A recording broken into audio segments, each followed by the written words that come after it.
Hello, everybody, and welcome to Be Diced ADV, to Be Diced Adventures, with our wonderful session today of the Dimensional Dial of Dr. Diago. I am your host and Dimension Master for this evening, Matt, also known as War-Torn Knight, out there on the interwebs. Said it wrong. Anyway, threw me all the way off. It's okay, though. But yeah, no worries there. We're going to get started into today's session. But thank you, everybody, for coming and hanging out. Let's go ahead and get everybody a nice little introduction. Starting top row on the left, that's going to be Taylor. Hello, my name is Taylor, also known as Nerdy Pinup Girl on most social media platforms, mainly active on TikTok and Instagram. I do cosplay stuff. I do a lot of D&D stuff, body painting, special effects, makeup. If you like Smashable monsters and nerdy shit, you should totally give me a follow. Today I am playing Xanthi Nightingale. She is the sorceress of the party, former alcoholic, and is trying her best to just get through these dimensions with the people that she has grown to consider family. And yeah, that's about it. Onto the Tarzan.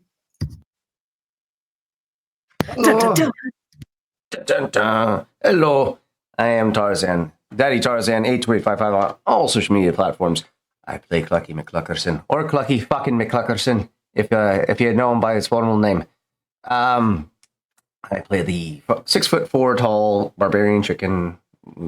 Blesses his enemies with a calm, spectral poultrygeist, as the Dungeon Master likes to call it. And I'm excited and terrified about the amount of treasure that we just happened upon. On to you, KJ.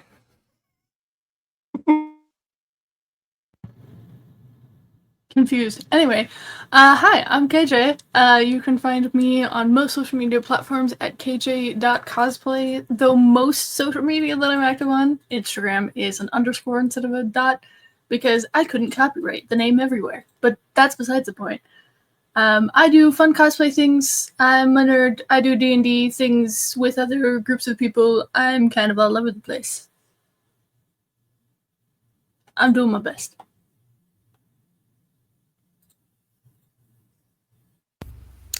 Hi, I'm Ren. I go by Mask Ren on some socials. I'm playing Janai, the disembodied spirit of a half of spirit, kind of currently in the body of Tinok, who is a Thrycreen. Yeah, that's fun.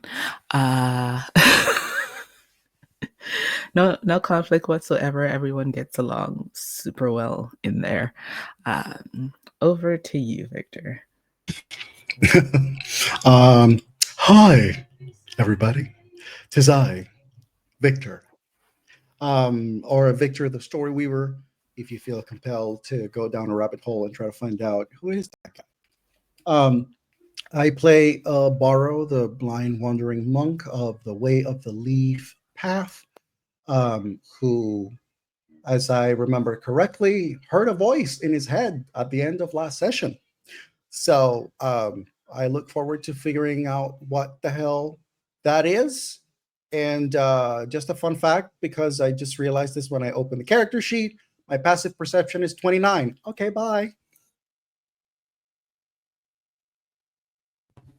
Hey guys, I'm Dia, also known as Diavel.cos on all social media. I play Fairies, our air genasi in a bottle who has not done a single thing wrong in her life, ever, and is totally innocent. No harm to be done here, whatsoever. She's got literally anything you could probably ask for inside her little cart of wares and wonders and little treasures, pulled by her. What is he again? A lion drake? By the name of Aslani. Wonderful gentleman, truly. You can find me again, as I said, on all social media as diavel.cos. I would direct your attention to Instagram, where we have recently begun releasing the images from Wellington Cosplay Photo Fest, the first set of which was Fallon Toden from Dungeon Meshi, a la her Chimera form. So please go check that out. Alrighty. And again, I'm at War Tour Night out there in the interwebs. 9 times out of 10, you can find me doing stuff here on To Be Diced. Other places, just follow me on all the different social medias, and I'll share because I'm involved in a lot of different projects and stuff. So just come find me in all the places because they're wonderful stories that everybody should absolutely love and enjoy. Quit your Netflix subscription and subscribe to people on Twitch. You'll find better stories and more hours of content of stuff you actually want to watch. Anyway, that's just my opinion.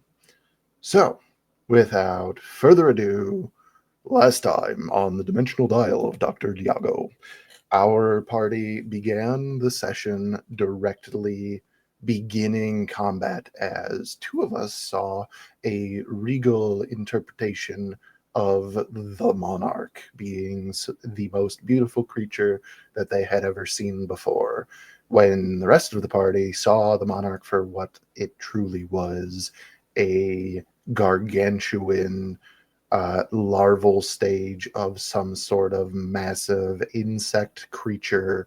Above table, something called a gigant, if you feel like going and seeing what the party was just up against. Yeah, so combat, of course, ensued as with the first bits of damage, the monarch was actually released from their cocoon.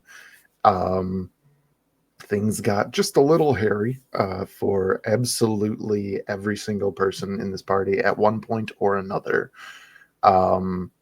Either from being stunned, taking a bunch of damage, having absolutely everybody turn on you because you paralyzed the monarch.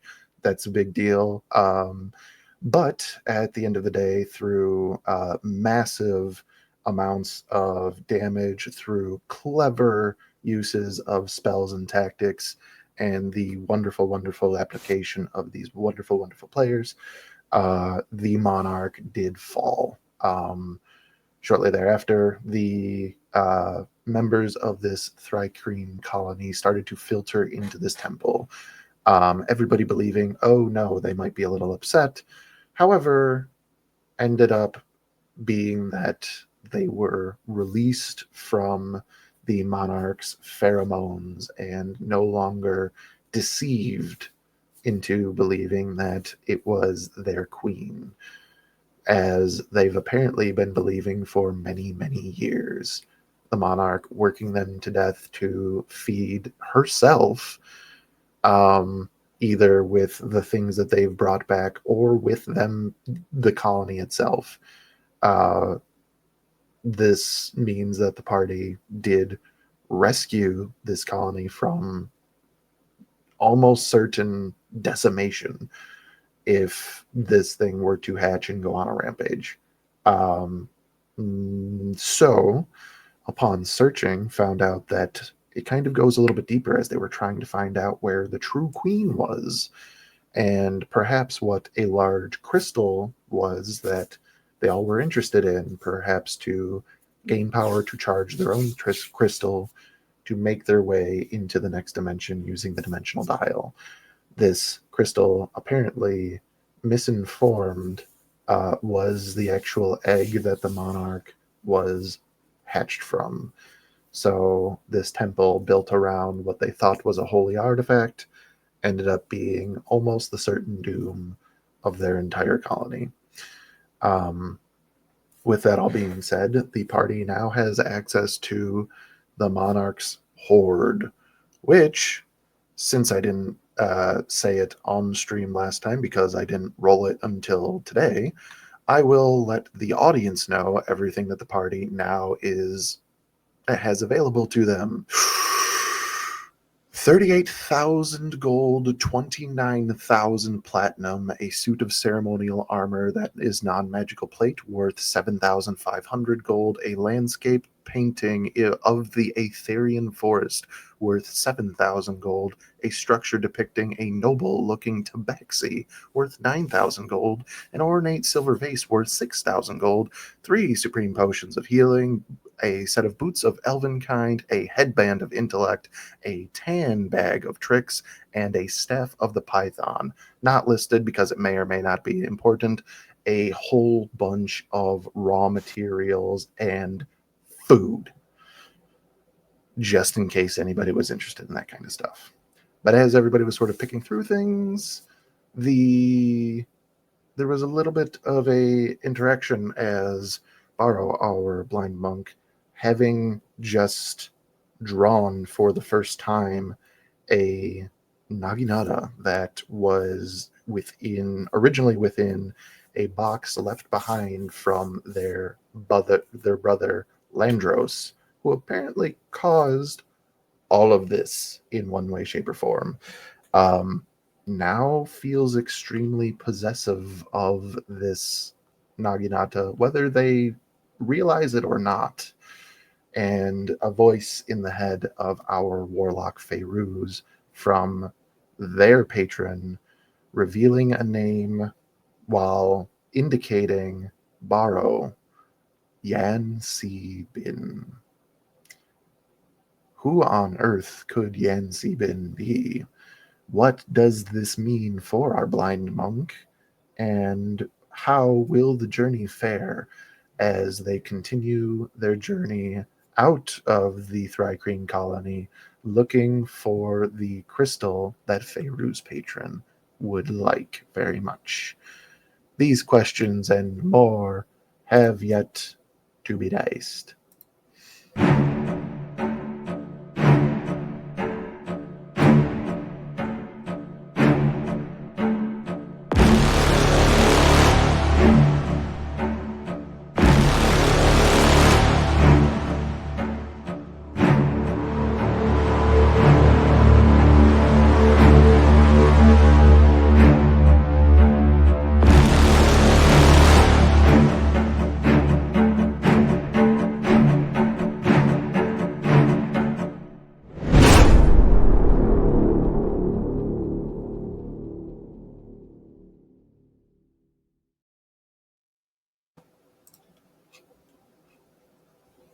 Instead of queuing up the music, I took a drink of water. This is on me, guys.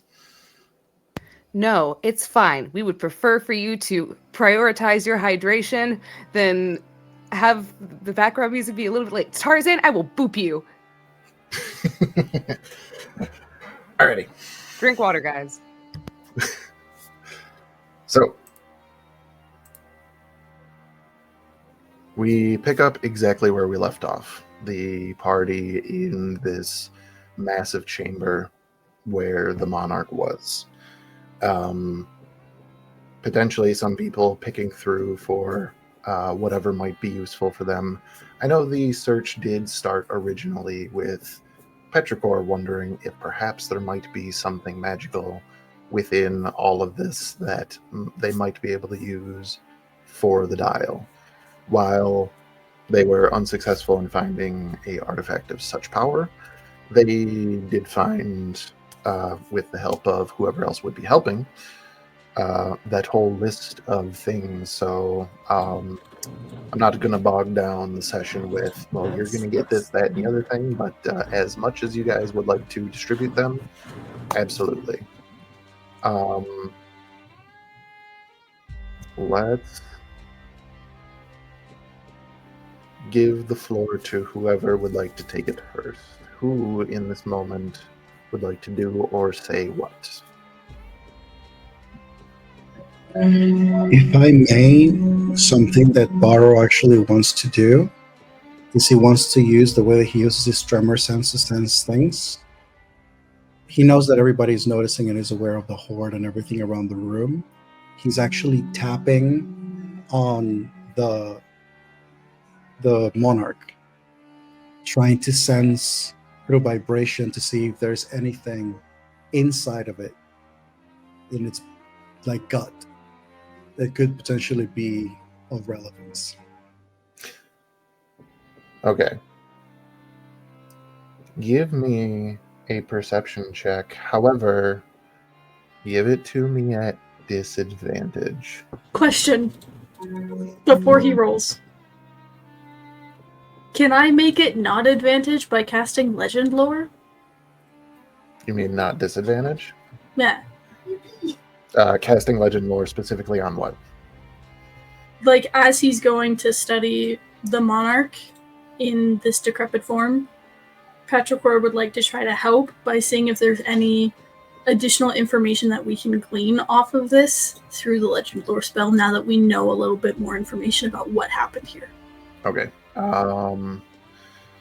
It's not going to cancel out the disadvantage. Well, actually, he doesn't have disadvantage because little guy.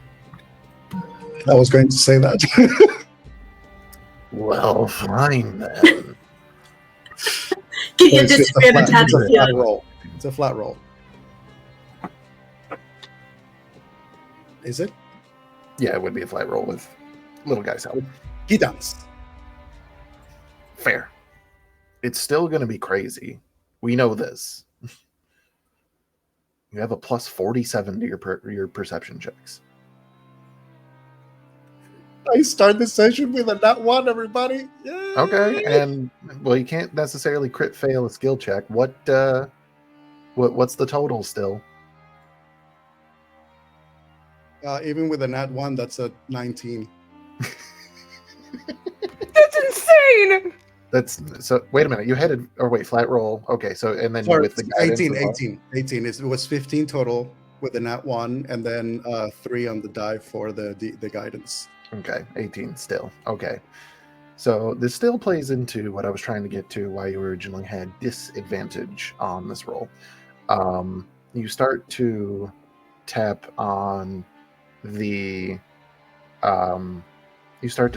monarch, trying to get a sense of whether or not there might be anything within. And normally you'd get the vibrations through the carapace, rattling through the bits or the pieces of flesh, perhaps, that might then give you a better insight of what's on the inside. And to do that, you are struggling right now, and you're not sure why.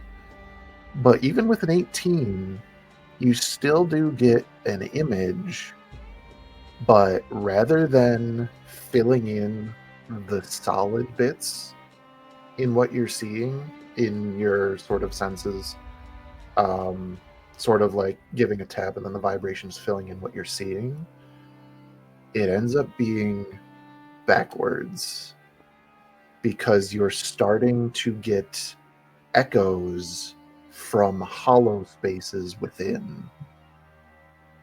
Can I help with some of the disturbances that he's getting in his visual? As Clucky is currently trying to hack the head off of this thing so he can carry it as a trophy. I mean, I Make it wouldn't into say a that would help nor hinder in this moment. No, I'm saying to like kind of clear up or trying to help, not help, but like explain why he's having trouble seeing through this creature because Clucky's causing too much disturbance. No, there is another reason why he's struggling to see through this creature. I was just- I'm leaving that up to Victor to figure out. That's fine. But yeah, Clucky's currently hacking the head off this thing. That is entirely fair and expected. Needless to say, though, with an 18 and sort of getting this sort of echoing from the inside, there are objects that resonate within, most of them being bone, some of them being clothing or pieces of armor or carapace of whatever creature it might be. Any sort of objects that do resonate with you, like, they don't seem very remarkable. Like just little bits of maybe trinkets, tools, at most like a small weapon akin to maybe a dagger, but probably at this point broken or corroded. Above table, everything of value in this room is outside of the monarch, not with him. Though that is a very awesome idea that I should have done. I'm going to say that I think borrow. Okay, so would I be able to? Do I need to roll because I don't remember exactly how we ended the last session. I know that you described to me the feeling of like you feel like you're holding onto this thing a little tighter or something. I don't remember exactly what the description was. Pretty much that verbatim. So would Borrow be able to roll to sort of like try to get a sense of the relationship between this feeling and the weapon that he's currently holding, considering the fact of the history that has been told, and his brother Landros was accused in this particular dimension of being responsible for the world breaking. The fact that in this particular dimension, apparently Barrow isn't around. Maybe he died when he was young, and then he actually took this weapon from the grave, or like the small box that was buried by his brother.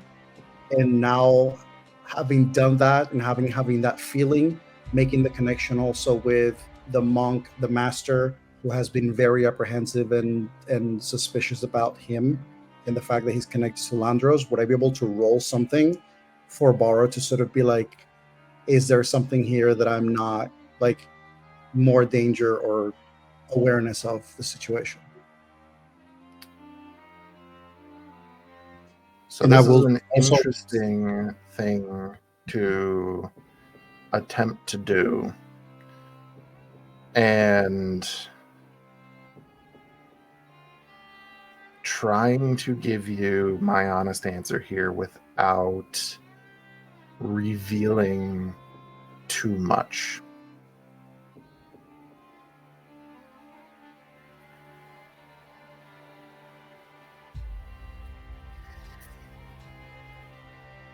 I'm going to say this. You, the player, are on the right track of what you should be doing. I'm going to say you cannot roll this check because right now Borrow wouldn't. So, for all intended purposes above table, Borrow currently is in the mindset of, I don't want to let go of this thing. Therefore, I wouldn't want to do anything that could potentially move me away from it. In a sense, yeah. My logic here being you have this feeling you don't want to let go of this thing. Why are you going to try to dig and find out why you don't want to let go of it? You just want it. Would that erase my wanting to know what happened with Landros and what could have caused him to do the thing that he did, or he's been accused of doing? No, you'd still be curious of that for sure, but I would say that for Borrow, there wouldn't necessarily be a connection to what happened with Landros and the feeling of possessiveness that Borrow is going through. I see your hand, KJ. Don't worry. We're good, Victor? Yeah, we're good Okay. for now. KJ. So I don't have the actual spell I would want to use for this. Do any of us see this slight extra protectiveness of this item? Anybody who wishes to can make a insight check. Bitch. I will say Xanthi's probably going around checking on everybody, just making sure everyone's okay after the battle. So I will do an insight roll just to, especially because Burrow's been a little weird as of late, especially after 28. got brain. Okay. Let me have it. 24 for me. Okay. Anybody else rolling? Or those Fairies rolled a rolled a 19. whole Got a 5. 19. She's too occupied with 5 and a searching through the other things and probably questioning her own patron, so she's not too fussed about what the others are doing. So 5, definitely a no. 19, definitely a no. Taylor, what was it? 23? 24. 24? That's also a no. God damn it! Petrichor, a 28. No. You needed a 30 or something. Fucking Can Borrow I and his... give myself retroactive guidance? What I will say, this DC might lower over time, depending on how things happen. Well, Yeah, I can't use my idea if I don't see that because I have nothing to go off of. Unfortunately, them's the break sometimes. Tizanthe borrows, just borrow. Doing Alrighty. borrow things. That being said, did you still want to cast Legend Lore on the Monarch? Well, the idea was, because I don't have Identify Object, was to switch and cast it on the weapon. Uh-huh. If I have no reason, yes. Okay. We're gonna Legend Lore the Monarch, which... Okay. You get a very strange image. It starts with just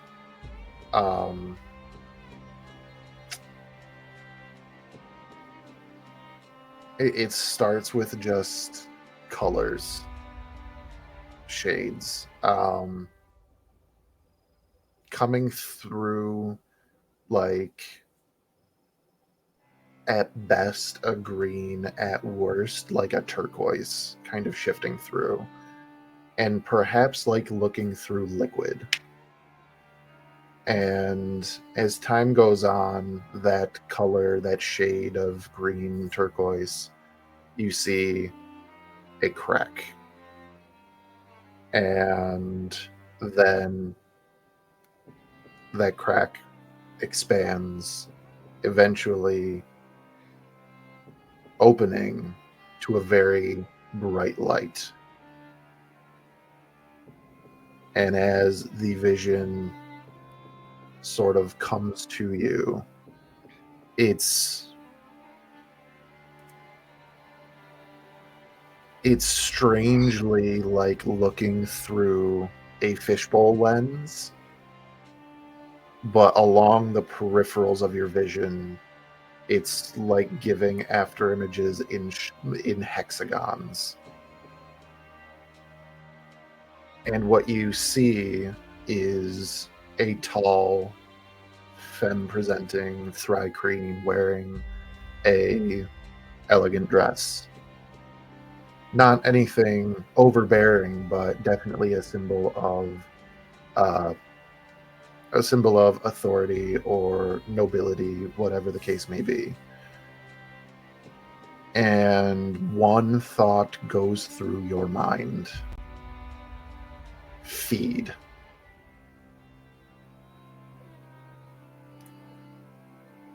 You then get a first-person point of view as I believe the larval stage of the Monarch kills and consumes the Thry-Kreen queen and 3 of her guards.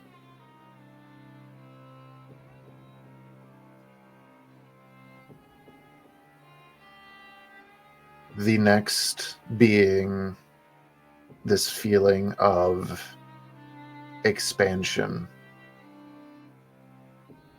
And it's very odd for Petrichor indeed, who honestly is maybe a few weeks or less into knowing what skin feels like, now feeling skin crack and split to reveal new skin underneath.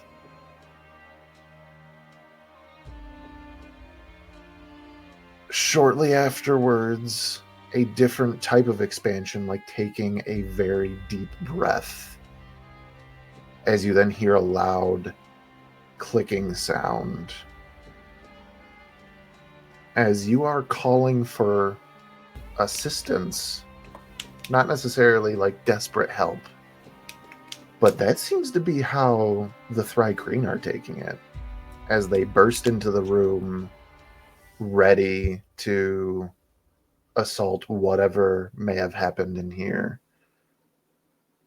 And with a few more of those clicks and the large exhalation that you give, as you know that you are exhaling pheromones into the air, you watch these Thry-Kreen slowly sheathe their weapons pick you up gently and carry you into the main chamber. As one by one you start to see flashes of groups of Thrycreen bringing meats, vegetables, just pieces of supplies, weapons, armor, whatever the case may be, as you are directing where it all goes. And with that thought in mind, you have one actual thought with all of this. If I cannot consume it, it will help me consume everything else.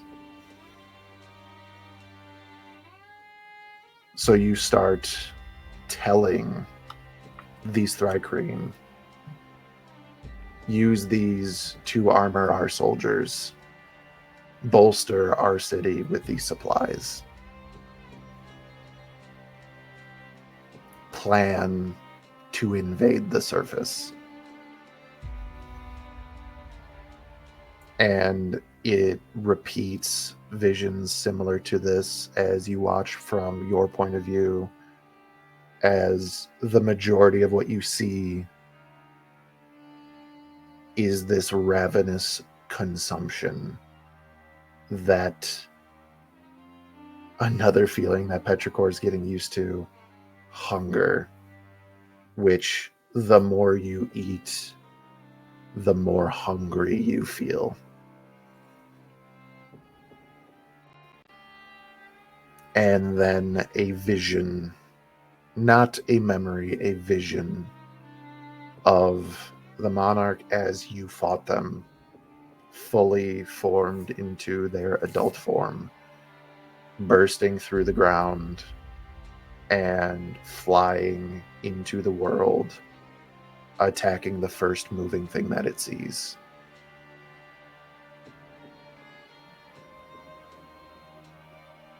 And that is where...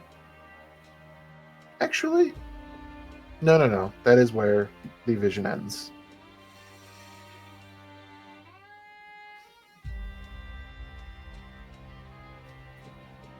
I'll say, as is typical when Petrichor enters these kind of trance-like states, their eyes go that kind of pale blue.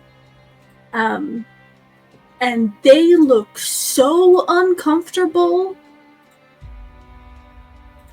Like, there's a couple of times, like, they're shivering. There's a gag or two at some point. Like, they look so uncomfortable, and then they come out of it, and there's just this look of, dear God. Sandy's gonna go check on the baby. Cluck is just standing off to the side of you, Petrichor, with a leg that he just hacked off. Are you hungry, little one? You are, but No. you're not. All right. More for me then. Thank you. Did you see anything, Petrichor? Are you okay? Just shoves it in his bag. Well, we'll look towards, like, the other Thrycreen in the room, looking kind of guilty. And stands up and just kind of waddles over to, like, one of the guards, someone that looks like they're higher up in the hierarchy here, because there's not a queen anymore. And just kind of looks up, kind of sad, kind of guilty. I know what happened to your queen. They look down at you. Again, every Thrycreen that you talk to now has this, like, wave of exhaustion about them. Which, you know, you were forcing them to work themselves beyond what they could. Mm-hmm. Weird that I said you. I very much so immersed myself in KJ is playing the Monarch right now. Yep. I mean, that's what it felt like. That's what it felt like. So Petrichor would know why they're so tired.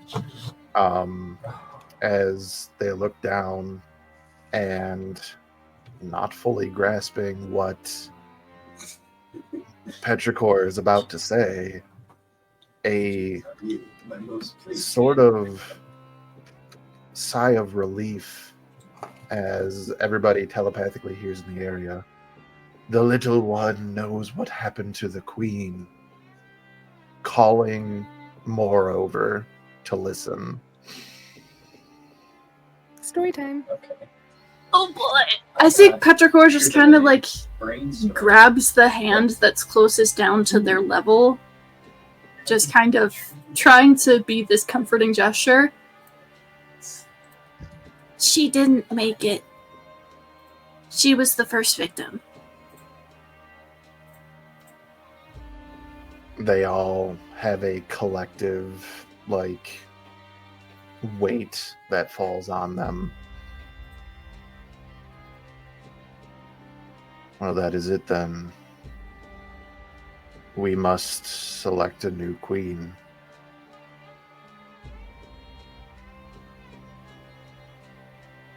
And they all look a little apprehensive at that. And knowing the passive insights of several people in this party, most of you can tell that it's because they've never had to do that before. It's always been succession. There is no line of succession. There is no royalty. There's no next in line. But the colony cannot go on without a queen. So they have to figure it out.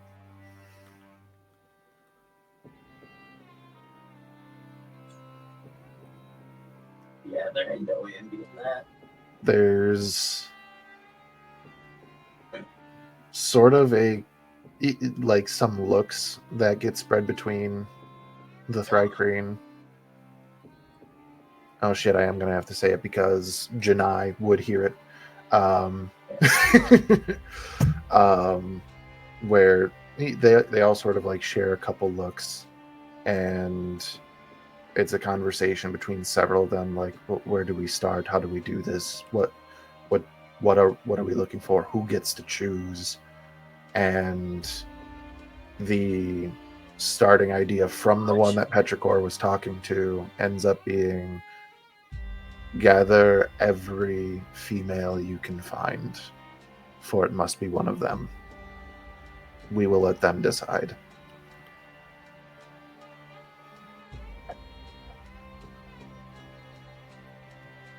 Several of them leave the room to go and look. Janai / Tanakh, you would know there is not a female in this room. That's kind of important to a colony, so they would not be the warriors, particularly for a case like this.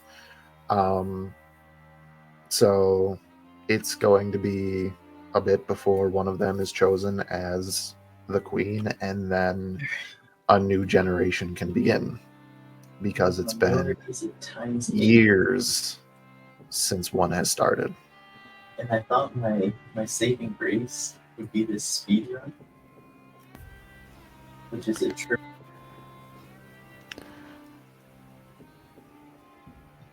I think Janai takes this in, doesn't feel like it's necessary to communicate that with the party. It's very much Thrycreen business. And there's kind of a shoving that they feel in the back of their mind from Tinnock, but Janai just holds firm and ignores it for a second.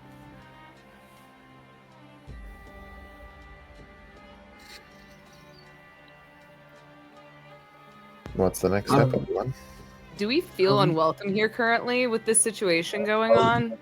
That's not the energy that we got. They were a huge sigh of relief after they were released. They helped give us information. Now I think it's more tense than anything because they have this huge task they have to do.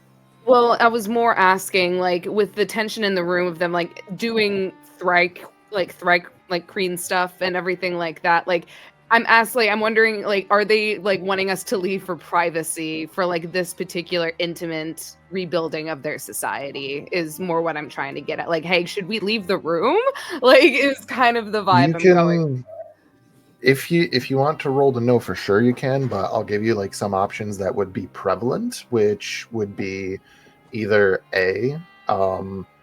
they need a queen now, so they're not going to busy themselves with, well, let's get the humanoids back to the surface. They're just going to start, or they're physically too exhausted to care. And we know where we're headed from here, so. Okay. I think the only thing Xanthi would probably do is just kind of look at Petrichor and then the Thrycreen that they're like holding their little buggy hand with. She's just gonna kind of tilt her head. She goes, "Is there anything else that we can do for you?" Turning back, you all get the mental message. Goodness The hive gracious, mind that message. word would not come through. You've freed us from the false monarch. There's nothing else we could ask of you. Most of this, just kind of gesturing to the room around them, we've no use for gold or things like this. We would ask you leave most of the food just in case we need it. That's all that we could really ask. You're welcome to anything else. Thank you. We appreciate it. And thank you for your hospitality despite such a horrendous situation. Thank you for all that you've done, whether it was for us or for another reason. We are thankful. Well, it seemed it all worked out in the end, didn't it? And with that, she will kind of give like a respectful bow, and she will go over and kind of just check on Barrow and Feyru. She's going to let Clucky do his butchering thing. He's having fun. Feyru is going to speak up mentally through the Hive Mind messages and just ask, with respect, we would ask for safe passage to continue our travels through your city. With your permission, of course. Giving sort of a nod.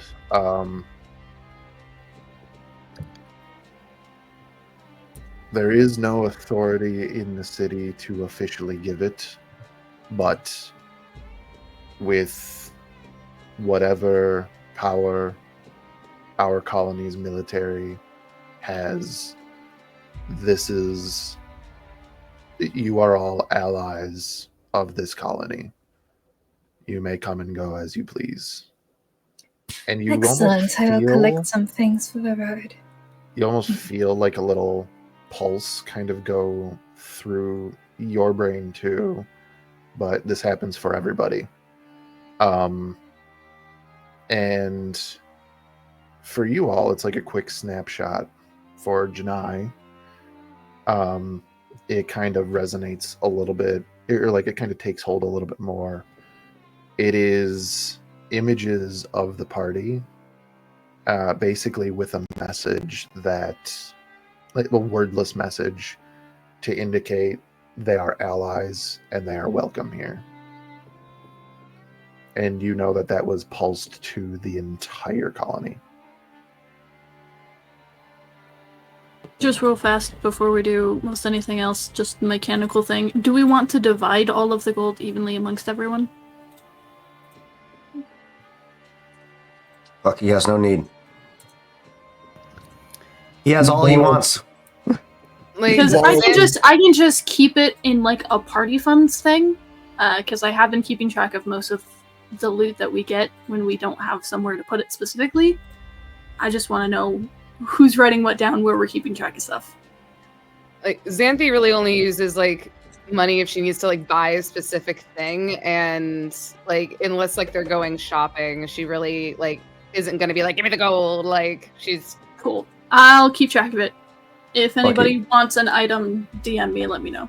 Petrichor's Lucky. Favors would take her share of gold, but you'll notice as she turns away, she is more focused on gathering non-perishable supplies, not in a gluttonous manner that would leave, the colony struggling, but very specifically non-perishable food items, things that can be preserved, that she puts in her bag of holding, knowing she can barter it off for a higher price, along with other gems and trinkets that can be carved and used for decoration, adding it to her store. Clucky will burst out of the abdomen of this monarch. Oh, yeah, I found the egg sack. Anybody want some eggs? Oh. This. I'm going to say that Baro actually, because of the strange outcome of that tremor sense perception, he actually basically moved close to the wall, and he's been basically walking very slowly and just sort of tapping and tapping and tapping step by every step all around the edges of all the walls of this place. Not just to sense like anything that may be around that nobody else may see, but also to try to get an understanding of like the different, seemingly different perception that they got. As you are just kind of testing it, so I'm not going to make a roll to see, hey, what do you see? But as you're kind of testing it, normally you'd be picking up vibrations in the floor, going through the walls, picking up footsteps that were, going up creatures, letting you know what's what, listening for heartbeats that might have vibrated through all of this. Now it is you tap, and what you're getting is the reverberation back from the sound impacting things that are solid. Your functionally everything's staying the same in terms of mechanics, but your tremor sense is now behaving more like echolocation.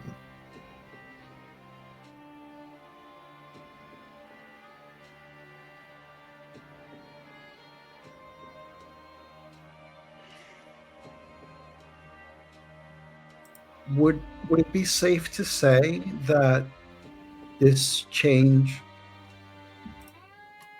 makes the tremor sense reading less of a seeing through your hearing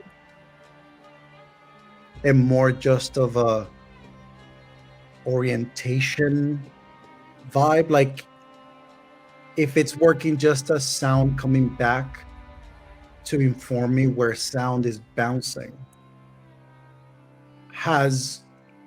thematically has Baro lost, in a sense, how he sees? Yes and no. Because you're still Okay. able to do all of the things that you need. Think about it like if you were playing a video game, you're able to see everything on the screen, you're able to react, you've learned to do things this way.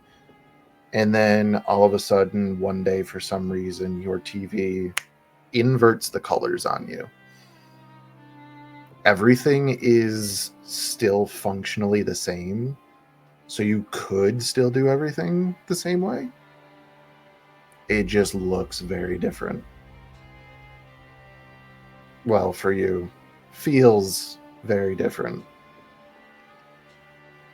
Baro tries to orient themselves with tapping of the Naginata, and they try to focus their attention in the direction of Petrichor, just because they're trying to get a sense of how different is it the way that I perceive Petrichor through my tremor sense, in regards of like how I'm able to perceive them, hear them, sense them, because I feel like that's the strongest connection that would make the strongest impact or comparison for him.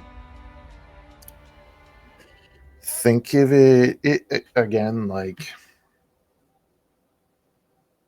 I mean, it's going to end up kind of being the same as like inverted colors, but it's almost like now you're using the negatives of film. Whereas like the film is made to refract light for what is supposed to be there and then not show you what is not there. This is now doing the opposite. It's going around, whereas the tremor sense would pick up the vibrations through Petrichor's body, giving you that image from the inside out, basically. You're now getting more of how the echoes are bouncing off of Petrichor's skin and getting an image from the outside in. Okay. Yeah, I think for now, Barra eventually stops, becomes very still, and just they're gonna just stand there and wait for the party to see what they do and what they decide. But they're very pensive. Okay. I can't remember who I saw with a hand up. I think it was Dia. I'm not sure. Little guy just gives you a nuzzle. Oh. Licks his eyeball for a second. Adore.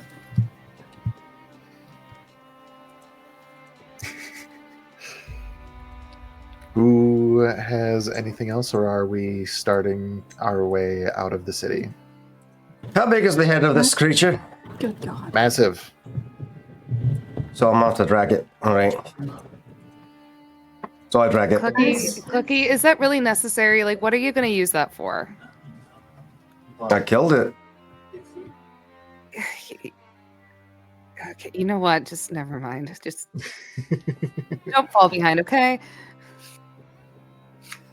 I think Petrichor would walk up to Faeruz just to kind of start talking about where exactly we need to go, because Petrichor kind of saw in the first image vision of Legend Lore kind of a layout of this underground city, whatever. So kind of know some directions for the city, but would just be talking, what direction are we going, and I can help us get there.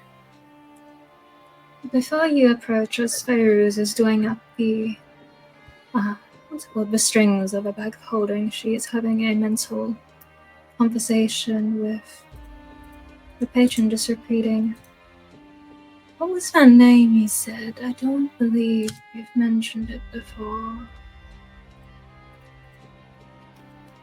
Yan Si Bin? Give me a persuasion check. Let's see if he feels like sharing. It doesn't. Yours It was a is 12. 12? It was a 2 plus 10. Actually, you know what? Wait, maybe I have something. Mm-hmm. I like that smile that comes out. Oh, I think that I have some shenanigans I can pull. Wait, maybe. Do I have something? Probably not. Do I get advantage? Oh, wait, I have inspiration. That would be a And way I'm to do going it. to speak in primordial just to be extra nice. No, he's not talking. That was a 1 for an 11. Wait, 1 for an 11? That means originally you had a 2 for a 12? Yeah, that was really good. Just ain't really. You know what? We'll give you the honest try. We'll roll on his end because he might roll terribly. That's a natural 1. Okay, so that's 12. And just saying, these are my dimensional dice. So Amazing. the dice are telling the story. You're welcome. The response that you get. Thank you, KJ. Yes. The response that you get. One might call him an old friend if they were being sarcastic.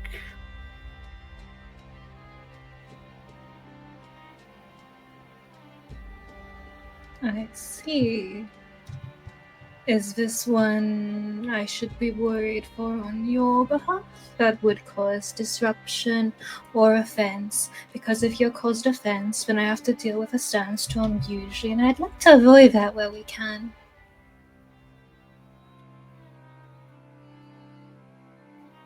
Their presence offends me greatly.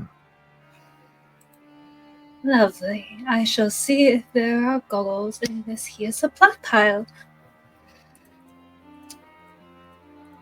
Do you... Well, you said through the city. That would be our next heading. That is where you will find my tower.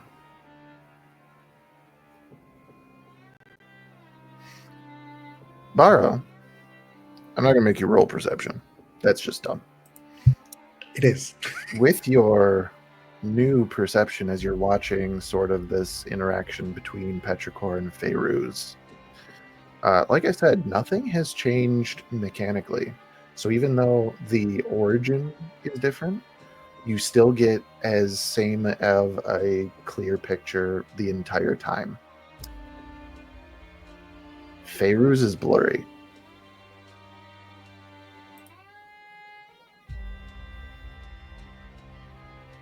She's made up of air, mind you. Am I able to do I have an understanding as to why? Is there anything that I could like make a connection of like what else do I see usually? Well, technically this is a different way of seeing, but Mhm. what else would I perceive as non-clear or blurry? Give me a insight check as you're trying to sort of figure out the deeper meaning between your own senses, Do I get advantage because little guy? if you'd like to. Okay. And I'm gonna do guidance. Guidance. Ye. You can Oui. guidance if you want to. You can leave your dice So behind. that is going to be a total of 34. It's almost as if, I believe it's been told before, or it's been plain enough to see for Baro. Feyruz is an air genasi.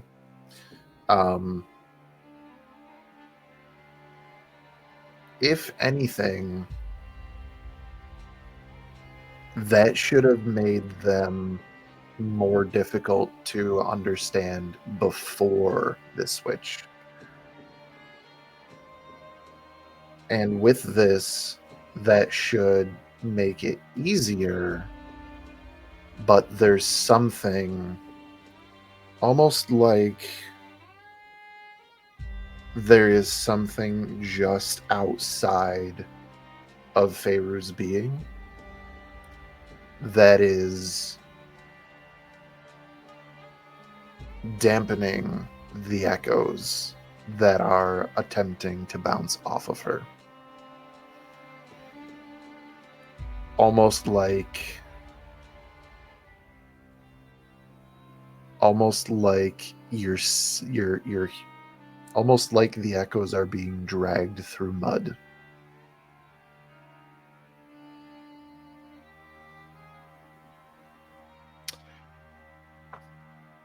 I think to himself, very quietly, Baro says,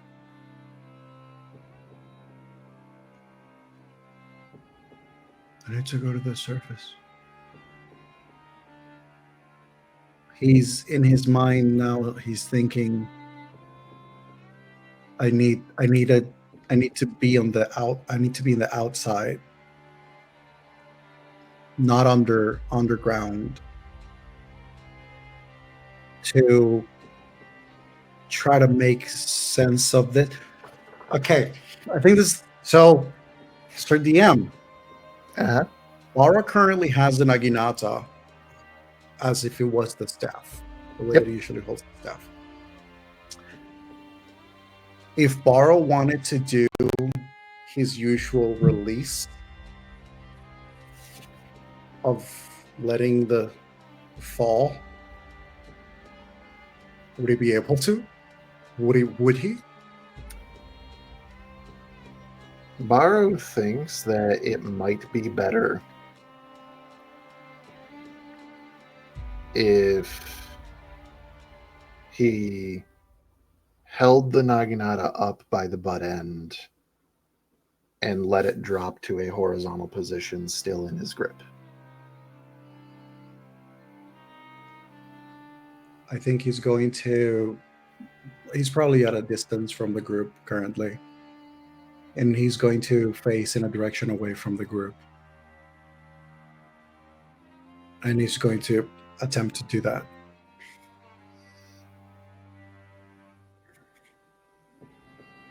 So you hold it up And the world ends.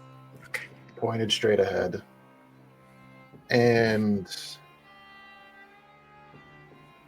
I've described this thing to you as almost weightless in your hands. You basically do like every kid trying to balance like a baseball bat on their hand, just kind of open palm so that the butt is resting right on it, so that it would fall in whatever direction it's supposed to fall.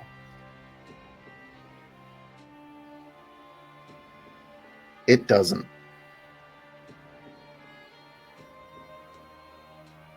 It's not defying gravity, like this thing does not get affected by gravity. But it's not falling. It's pointing.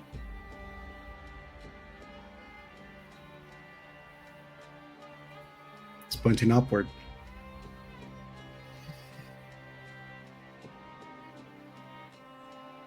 Are we ready to move? Not quite. I'm still struggling to wrap this head up. It's so huge. Just to give you like a scale, Tarzan, this thing could like mouth open, envelop Clucky down to his waist. Uh-huh. He faced it fucking Clucky? head on. I think, Clucky, I think the head might be a bit big. Why don't you like just take the mandibles or something? Those are cool. They'll be a lot lighter and easier for you to carry. You can maybe even hit somebody with it. Or like an eye. Yeah, or you can take an eye or just something cool on the face. You don't need to take the whole head, Clucky. It's gonna cause issue. I don't think it'll fit in Fayruz's cart either. Every instinct inside of me is telling me to insight check Borrow to see what the hell is going on, but I have legitimately no good reason to do so. I hate it here. When Petrichor approaches and poses that question of which way are we heading, Fayruz, still levitating, will be hovering sort of around him and then using her mage hand, almost in the instinctive sense, to draw the path based on her own knowledge of where the Thrycreen caverns are situated, to sort of indicate at the very least a rough path of where they should be going, and also using what Petrichor has seen in the visage just to sort of guide their little route. Okay. I think we're ready. Clucky, if you can find something smaller to carry, that's great. You're not taking the whole head. You also indicated in chat that Clucky wants the wings. This thing had like a 30-foot wingspan. Yeah, he rolled that shit up real fucking tight. Broken the hinges, squeezed out the meat, fucking rolled it all up. Is it like crab? Well, these are gossamer wings, so like I do know that like they do fill with a fluid that then hardens to actually give the wing structure. So I don't know if you could roll them up safely. Do we have an entomologist in the room? Listen, you think Clucky's worried about safety? Well, if he just destroys it, then he's not going to be happy, and then he's going to want to take the head. Yeah, I That's will true. say, I think when he rolls it up, because if you think about it, if you have like a dead bug and you try to like bend or ply the wings, they just break and crumble. shatter. So more often They've than been not, dead for a while, though. Not We no, just- not really. nope, Hmm. not the case. I don't believe you.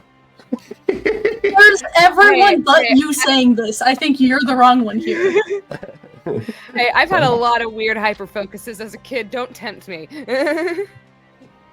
First order of business, after much deliberation and a level of self-defeat, Clucky will acquiesce and take the mandibles, as he has realized that he could possibly fashion those into some type of hand axes, as they are sharp and pointy and have some weight behind them. I'll Then allow it. he'll take the lenses of the eyes. No, because what can he do with that? I mean, they're You shiny. want goggles? That's true. They are Goggles. shiny. I could make. Yep, he'll take the eye lenses. Goggles And, will be very useful in this environment. Yes, very and then supportive. Should take those. finally, the antennae. He's taking those for sure. Absolutely Dowsing take that. rods, right? One of them for a snack, the other to show off to the mountain in the village, or the village in the mountains. As this is all happening and everyone's like getting ready to leave in the last little seconds as everyone's prepping, Petrichor will give Xanthi the boots of Elvenkind. Ooh, she I don't definitely needs it. You So- definitely need it. I already have a set and I would be the most like one to benefit from it, but I already have a set, so it doesn't matter. I think on. you're the next best. It gives you advantage on stealth It checks. gives you advantage on stealth checks. I mean, not specifically based on hearing, but also based on hearing. They essentially cancel out any noise your feet make when you're moving. Oh, that's great. Silent step. So if she shoots herself in the foot again, she'll at least be quiet. Well, the shot will be Silver quiet, lining. but her screams. Yeah. I think I'm gonna give the tan bag of tricks to Clucky. Oh no! You're giving him a bag of snacks. Listen, who else is actually gonna have a purpose for that, though? He's gonna have, when he discovers how that thing works. Oh my god! I think part of it is Petrichor's just distributing items because Petrichor doesn't want to have too many things in their bag of holding because it does have a capacity. Oh, I'm going.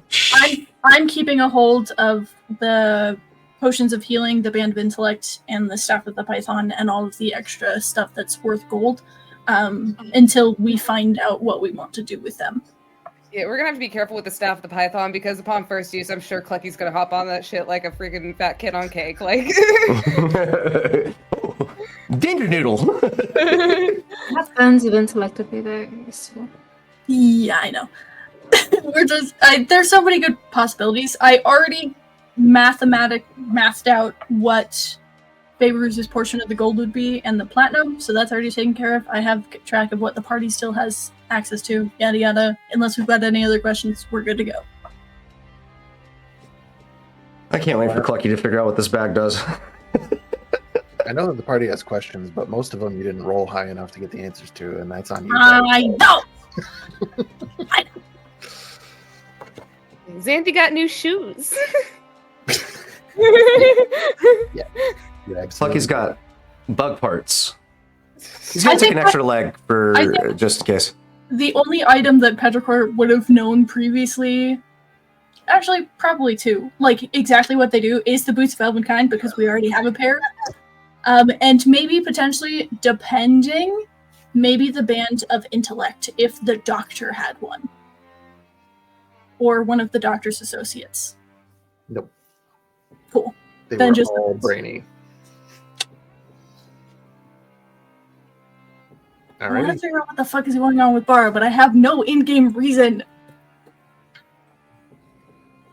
Are we moving then out of the colony into the next tunnel to make their Yes. way towards Beirut's Patron's Tower? Mhm. Alrighty. You go through the streets. It's kind of a somber sight. These Thrycreen that you saw like diligently at work, they're still very orderly in how they're moving and everything. It's still this sort of wordless communication for interactions with everything.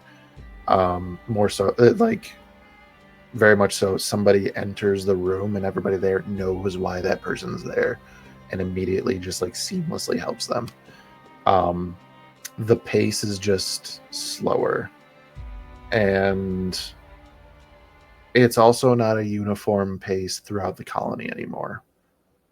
You could almost hear the beat before of each footstep from every Thrycreen in unison.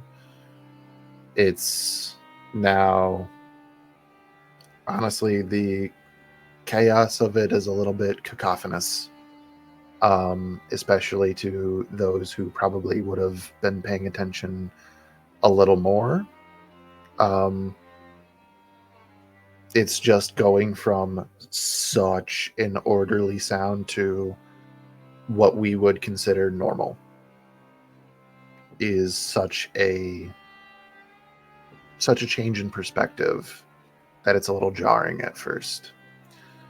But nobody stops you.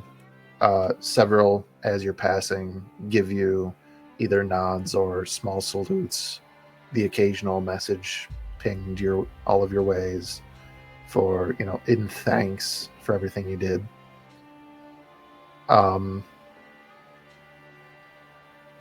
But you go out I believe it would be the southern exit of the colony, where there's another large tunnel. But whereas there was sort of reflecting light from the surface in the tunnel that you came from previously, there is no such light in this tunnel.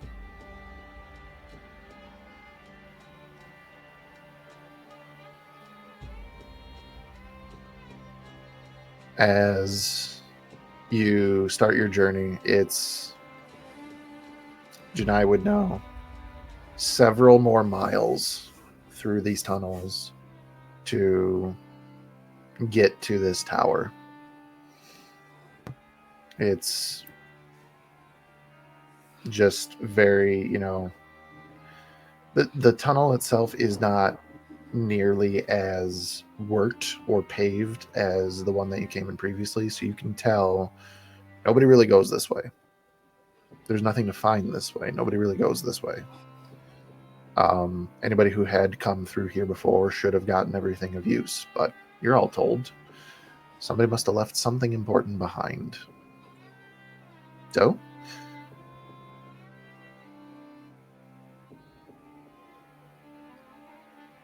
anybody have anything for the journey they would like to accomplish? How are you all feeling? Would you like to take a short respite before we leave the grounds of the city proper? Would you guys like a short rest, basically? I could go for a nap if I'm going to be honest. I would too. I am tired. Petrichor seems very perky. They seem totally fine to keep moving. I want my Duster. spells back. Hey, what are we need a rest for? Every warlock is baby girl. This is just how it I happens. want a nap. You can keep walking. I'll be in my bottle if one of you cares to carry it. Ooh. Give Clucky a Clucky? genie bottle? No. Xanthi's she's just gonna kind of sigh, and she goes, I guess I can keep going. Not like I haven't fucking walked with this fucked up of a situation before. She kind of rolls her shoulder a little bit. She definitely seems a little bit you kind of see some sparks coming off of her every now and then. If he needs a rest, we can. That's possible. Xanthi just kind of looks at Petrichor, and you can see the bags under her eyes, and she looks a little grumpy. She goes, "I'll be fine, kiddo." How does Burrow look? Oro looks okay. I mean, they got some damage on them. They didn't get exactly half HP. But they don't seem to be bothered by it. However, like when the mention of rest is happening and Fairuz gives the option and everything, they actually Oh. speak to Fairuz. If- I just realized. If you have 10 minutes to spare, that is rest enough. As I look at the sanctuary vessel and realize bottled respite only needs 10 minutes to have the effects of a short rest. That's I for Oh all yeah, of and us. you can invite us all in there too. Shit. That's for all of us. That's why she's asking would any of you care for a respite. Oh, You can go inside your bottle? Oh yes, it's very Take Clucky into your bottle, please. I think Baro will probably, especially Santhi saying that they're okay. I think Baro has a moment of perhaps a rest might be a good idea, especially since we do not know what lies ahead. You hear like a sigh from Xanthi being like, oh thank God. Then we rest. Those of us Lucky. who are okay, we can find something to do while the rest of you take a second. Yeah, Clucky does not look too happy about sitting around. Petrichor literally waddles over to Clucky and pulls out the notebook that he knows Petrichor pulls out anytime he's trying to teach him. Yep. Have we ever been in Fayruz's bottle before? No, you haven't. I haven't needed Okay. to bring you. Xanthi walks over. She goes, "Well, I guess kind of excited to see your place." And she looks at the bottle and she's just like, "Can someone really live in that? Like, with like not being an air genasi?" She's Well, you're skeptical, welcome but to she's find also out. tired. So are we all entering Beirut's respite in their bottle? Xanthi definitely is. She could think we are. use a nap. Okay. Good night, Tanaka. You alright? Janai has sort of been moving through the city with y'all fine quietly, and started dragging their feet a bit. Yeah, yes, fine, don't mind. Yeah, but what does a 24 passive insight do though? Yeah. When those words are reached by the ears of Baro. You get the sense that Janai isn't lying, they don't mind, but there's something else that they're preoccupied by. And you haven't heard anything from Tinak since the whole thing with the monarch.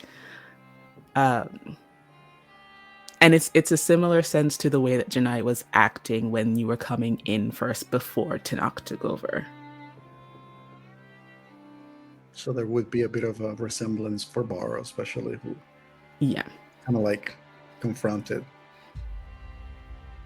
I think Baro will approach Janai and just sort of quietly speak. I will not presume that I am to know everything that troubles you. So I will only ask if that which troubles you right now is something worth knowing besides you.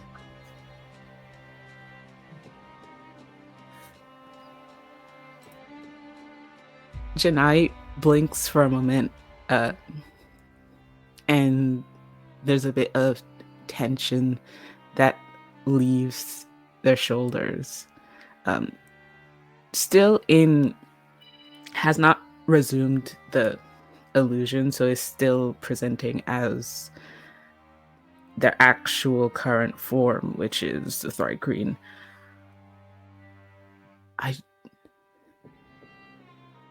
I don't know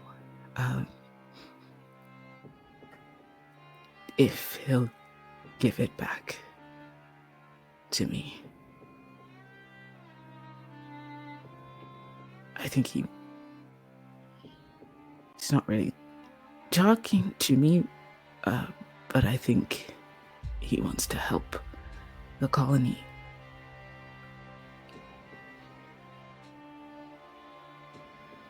Petrichor?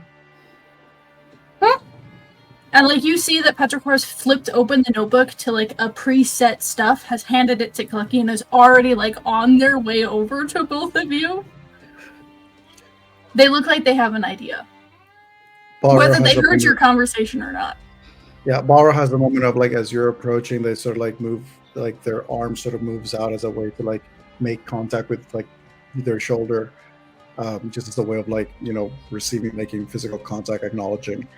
And then he just speaks to, in that small group of the three of them, or five technically, where he just goes, I know the Master Ugri gave me the task to be your master, but the master must know the parts that they are not able to teach and where they must reach for help to those they deem more capable. And that's when Baro taps the back of Petrichor slightly and sort of like ushers them a little toward Janai. I cannot think of a more fated tide that the one that has brought Petrichor and Riley to you, Janai and Tanakh. I will be here for whatever I can help with. But Petrichor, Riley, maybe you can guide them. I actually already had an idea. I was just waiting till I could talk to Chennai to see if he'd be willing.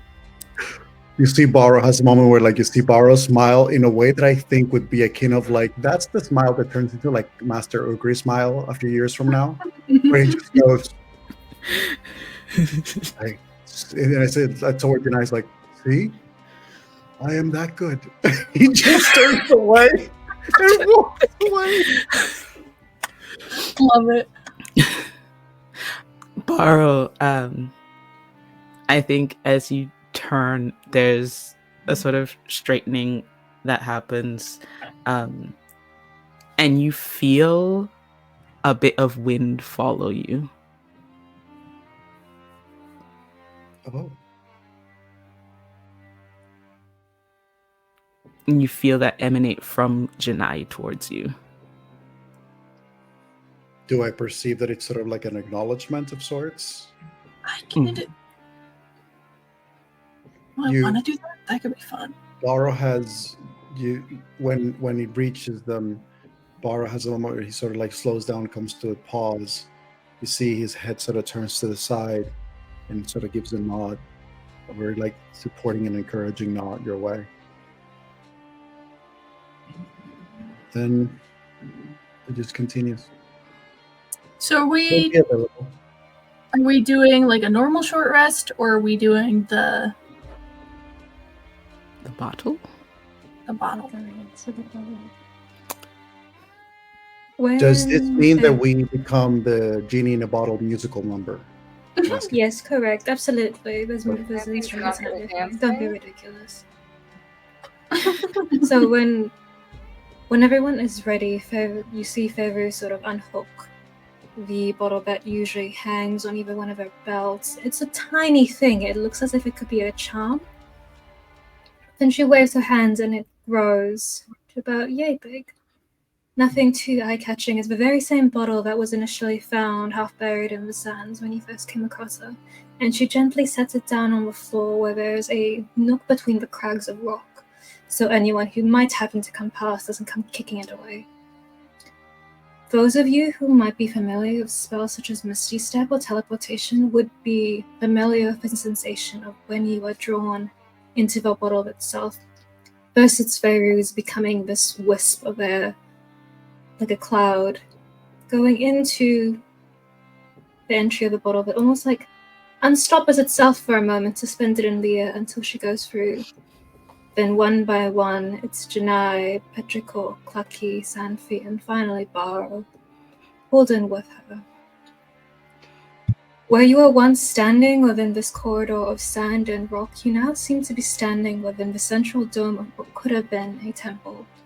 In years past, these cold marble stone walls, this huge domed roof of stained glass.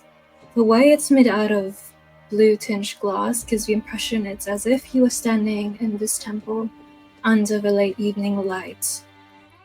Across the ceiling, there are small chandelier sorts of these paper lanterns that cast a nice amber glow, and in the corner, similarly, lighting up these alcoves that have tapestries and bookshelves upon bookshelves throughout one side. Old things, some completely unreadable, but she's picked them up, dusted them off, restored some of them, and set them aside anyways. Across several low tables and shelves, there's these fragments of what could have been magical items of the past that currently have no function, but she scavenged reminiscence, put them away. There is a divider on one side of the room where you get the impression from a little table that has a wash bowl and a cloth and some nice square-shaped soaps is a small wash basin and tub if anyone needs to clean themselves up to refresh. And she simply welcomes you. And to mind your feet, there are several woven carpets on the otherwise cold stone floor. And you are inside the Genasi's bottle. And I've sent a photo through to the Discord. I think it would be sufficient to say that upon entry, you'd probably get a very shrill shriek from Bucky. This is the first time he's ever experienced magic directly. Oh. Well, magic that's not setting him on fire. Well, that's true. Or healing him. Or chickens. Or chickens. Make yourself comfortable where you wish, and Foes just takes 3 steps forward and pointedly sinks down onto like this low, fluffy platform with like 24 pillows on it and just lays down. Don't touch anything. It might break more than it already is. I think Petrichor will actually grab a small series of these pillows, just like absolutely more than they should be carrying, and we'll go find one of those alcoves to provide a little more privacy. We'll set them down, and then we'll gesture for Janai.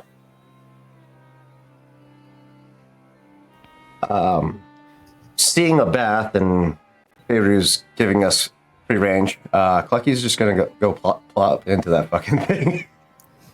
Make a bird bath. The water is warm, and the soap smells like jasmine. Mind you, he's not taking off his gear. He's just bathing with his gear on. Clucky is covered in monarch viscera and his own blood, so this bathtub is going to be going through it.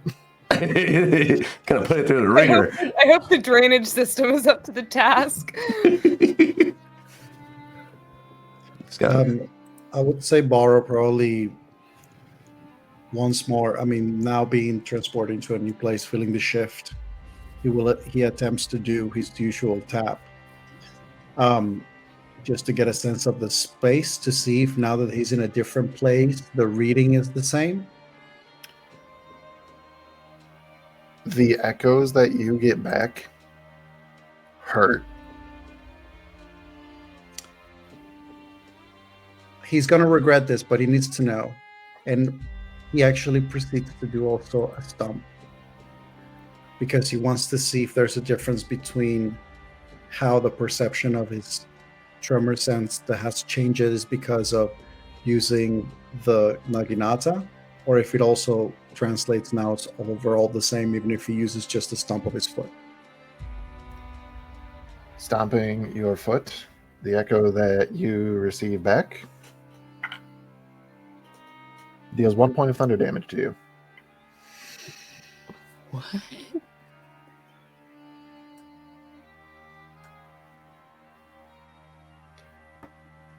You, Borrow, even though Feyruz said, make yourself at home and welcomed you in, you don't feel welcome.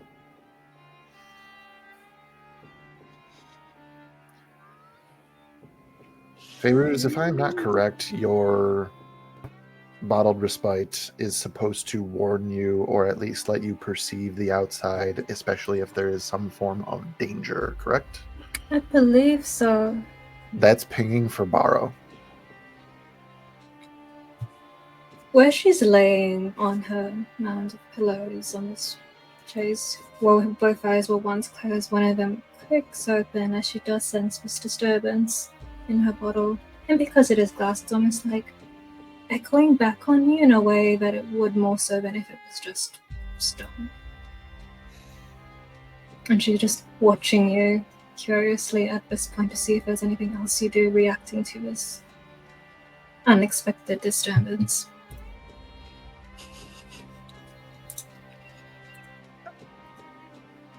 Do we clock the Naginata? You're carrying that. I'm literally the way that I usually have been carrying. Like my staff is on my back right now, slung on my back, and I've been using the Naginata the way that I've been like as I usually walk with the staff. Does that weapon inspire a sense of familiarity or ping nostalgia of any kind? Anything she might have read or come across either in her travels, in her readings, or simple conversation with Saban? I can roll for this if you like. How old is Feyruz? That is a very excellent question. How old is Feyruz? She's as old as the hills.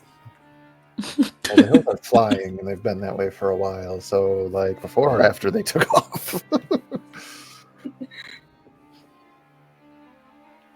We'll say after.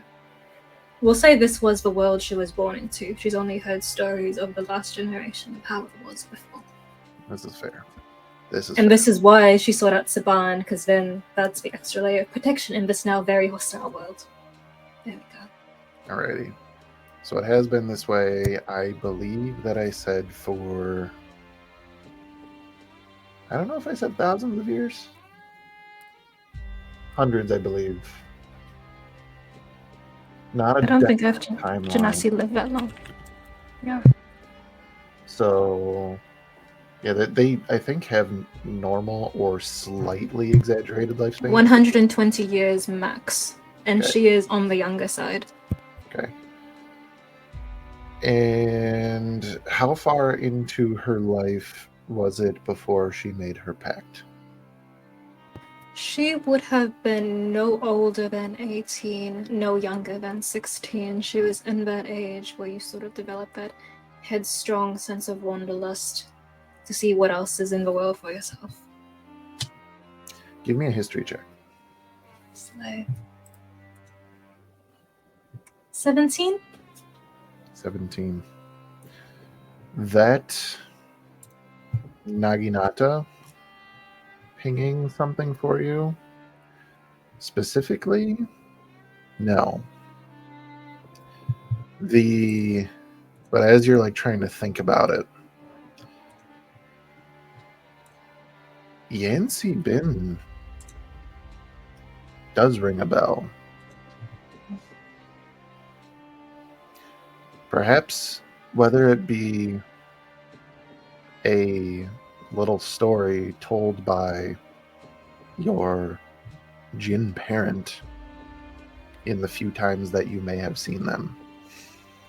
Or maybe it's something that you had learned growing up, thinking about, or like just learning about the elemental plane of air, as it is where your innate abilities come from.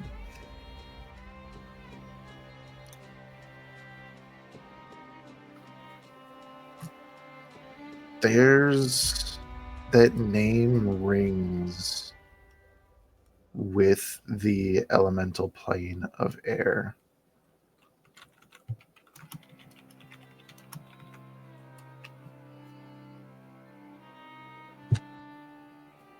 And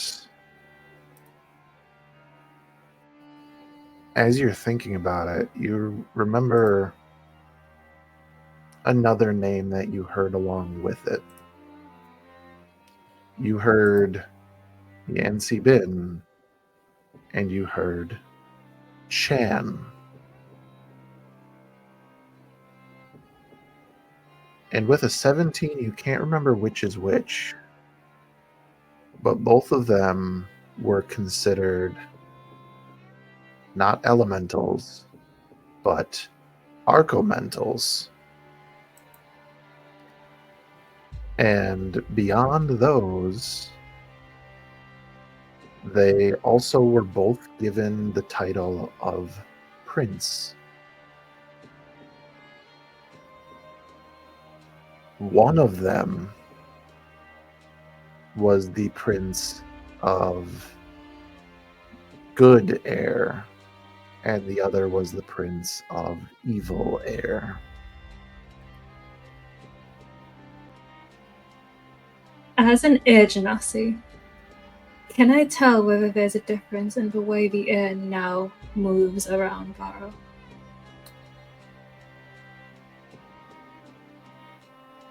Like, in the difference of this gentle breeze versus the sharpness of winter, is there a noticeable difference to a being who is air?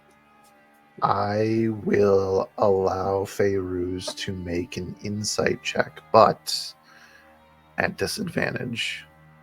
Okay.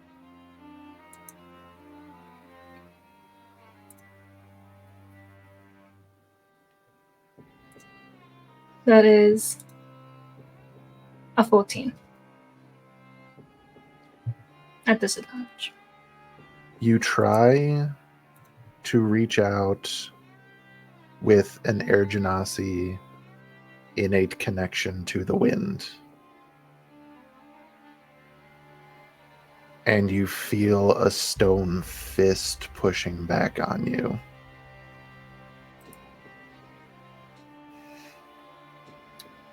You're still able to garner a little bit because you did still roll well. It's changed, yes. There's something definitely different about Varro now than there was before he started carrying this. Although with a 15, not quite enough to garner exactly what.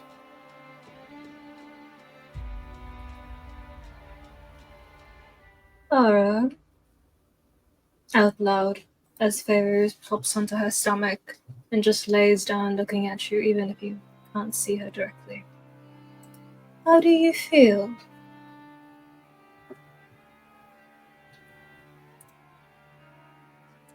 Sorry, I think I was gone for a second. Last thing, I think I froze for a second and like everything went Oh, crazy. you're good. I heard Feyruz last just one sort of that rolled you said, over. Yeah. Feyruz just sort of rolled onto her stomach to lay down, sort of facing you almost too casually as she asks, how do you feel? You will see that Varro, especially after doing the tapping and receiving the damage, they literally just sat on the floor. And they're just like sitting crisscross. Naginata is on his lap, hands are on it, and their eyes closed.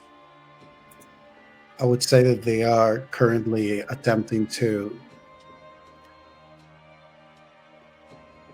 They're trying to see if they can connect to something. They don't know what they're looking for. They're just the fact of his drummer sense shifting, the way that he perceives the feeling being in here, and the damage that he received. And no, he's just sitting there, and it's almost like he's trying to look inward, like look within himself, and while trying to also sense his surroundings. to see if he can get an idea of what may be happening, or if he can recall something, or if he can have a sense. And when you ask the question, you just hear in this sort of like, like that very like monotone voice of someone who's sort of very centered. It just, when you ask him how is he feeling, he says, I'm not sure. I'm searching. You seem to have found something, though I wonder if that something has found you instead. In this world, the elements can be temperamental, sensitive to change. You seem changed.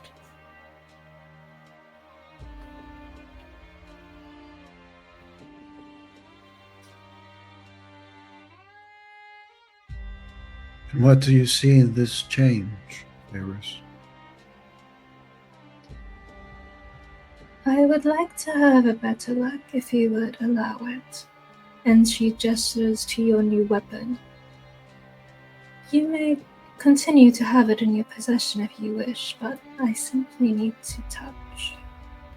Because she would like to ritual cast Identify on this Naginata. Sir DM, would I have any compulsion to prevent this, provided considering that they're not asking me to give it away? They are not asking you to give it away. So my only question would be, does Borrow at all reason that Feyruz would take it? I don't think so.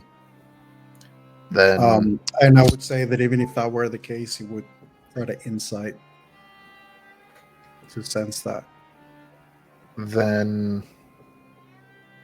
I would reason that since like hearing, you're still going to keep it, probably Borrow would think, well, that sounds weird, but it's also somehow comforting. As you're right, it's not leaving your grip. So if somebody wanted to take a closer look at it while you were holding it, that should be fine. In that case, I think you see Borrow. I will say for flavor, the eyes open, and eventually the nod comes, but it's almost like it was a second or 2 seconds a little too late. Like it took a little longer than what a nod for something as simple as that should.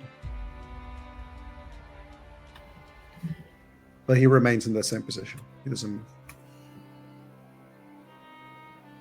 As a well-established collector of the rare and arcane, she says rather frivolously, as clearly we know much of the magic in this world has since left us. It's very important to know the true value of what we might hold in our possession. And that is when she lays a very gentle hand, just barely touching the handle of the Naginata as she casts Identify. I think while you're doing that, Borrow, so I don't know if they share that information, but he says, I agree. This Naginata, I found it buried in a box, I believe. Buried by my brother, or at least the one who would have been my brother in this dimension.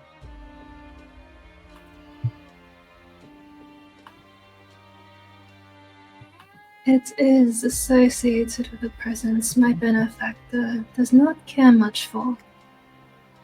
I do very much would like to find out why.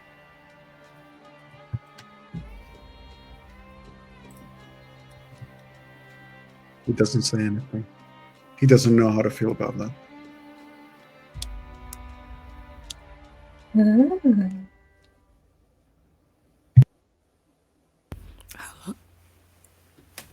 How long does the ritual identify take? 10 minutes. 10 minutes, which is basically the minimum we need to be in here to have the effects of a short rest. While Dia reads what I just sent her, if it would still go forth, Petrichor had ideas for Janai. So Janai, you see after Petrichor had made this little pillow nest, essentially, had taken one of the pillows and kind of positioned it just outside of it and sat on that one pillow and gestures for you to lay down.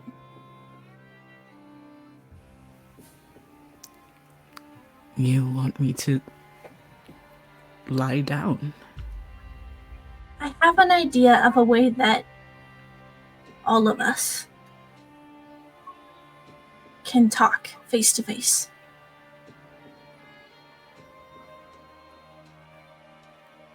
I have done it before if you're concerned. You see that puts them at ease a little bit.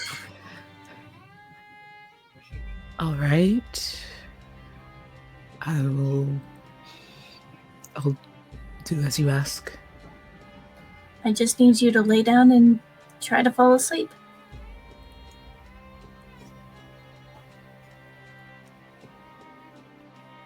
And Janai has this momentary pause. Says, I don't think I've slept in a long time. I can help. I'm really good at that. And will help you lay down. Actually has some incense to light, and there's this little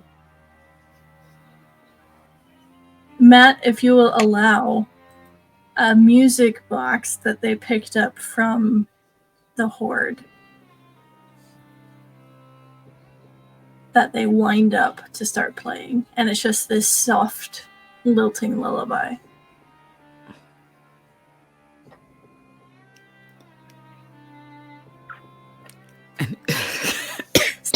So good, actually.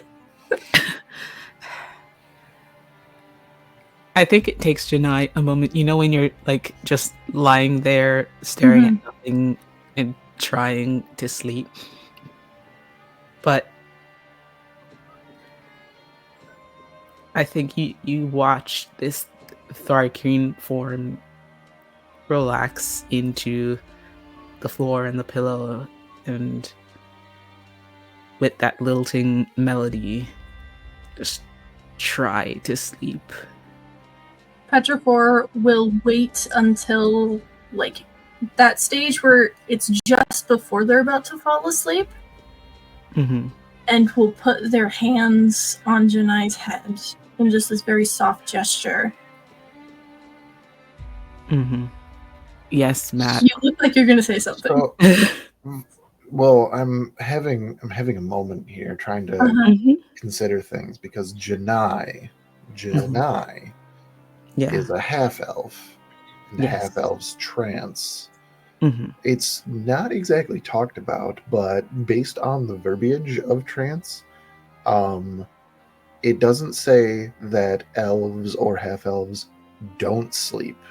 It's that they can trance and get a full rest. Most of the time they do. Someone of elven descent can choose to sleep if they wanted to. But I don't know about you. I'd rather take 4 hours over 8. That's just me. I mean, I don't think we're enough, though. Yeah. You're a half elf in the body of a Thrycreen who would need to sleep.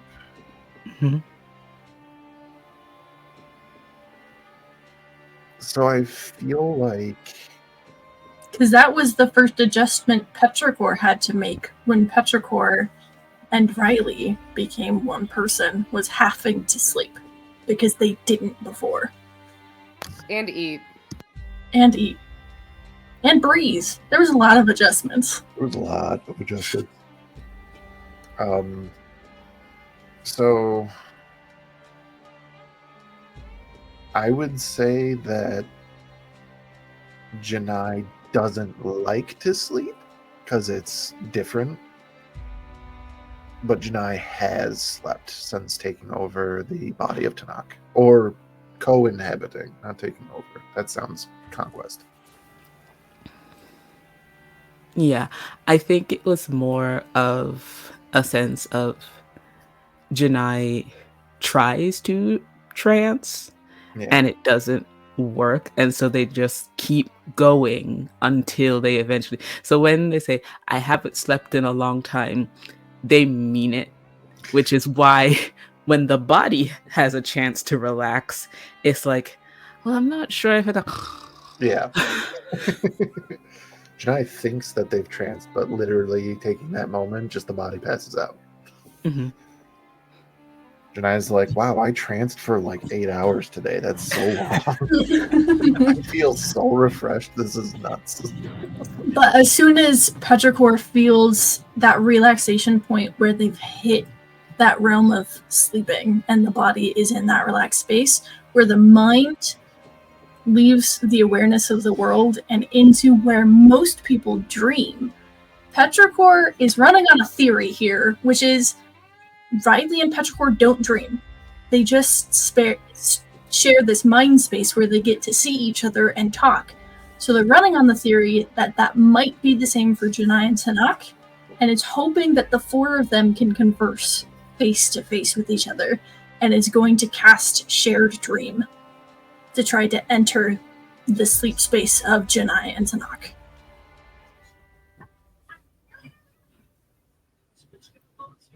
Okay. So, entering the dream space of Janai and Tanakh. Ren, Mm-hmm. please describe for the class what the headspace of a combined, shared mind palace between Janai and Tanakh looks like. The thing about it is it's not shared. There's a clear delineation between where Tanakh ends and where Janai begins. And it's like you're watching a sandy desert plain shift into mountainous cracks. Like it just, like a bad edit, it just cuts in between. And you can see what looks like the area where the temple was, except the temple isn't there. With where the monastery should be, it's sort of just empty, like an empty town. And there are some buildings, but they're uninhabited, and one singular building in which Janai inhabits.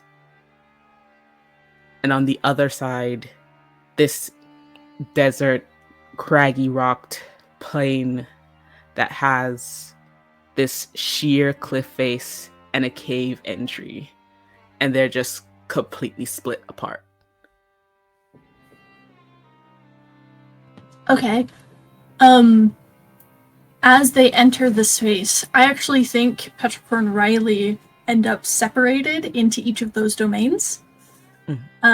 So Petrichor kind of not just like appears, but like almost this mist-like energy coagulates into their shape. And they materialize and just kind of call out, Janai?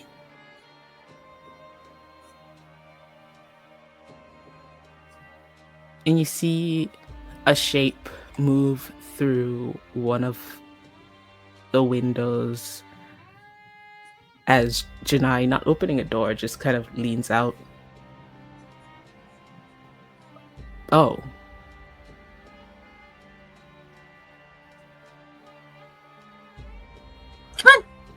Okay. Okay.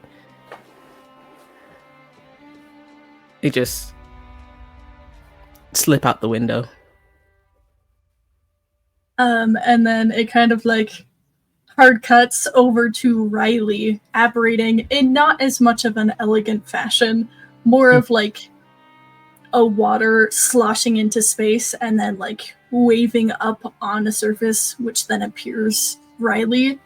And Riley, much less enthusiastic, but is here for the journey, just kind of looks around in this cave that they kind of figured they'd be in for wherever Tanaka is, and just yells, "Hey!" Who is disturbing me? Come here.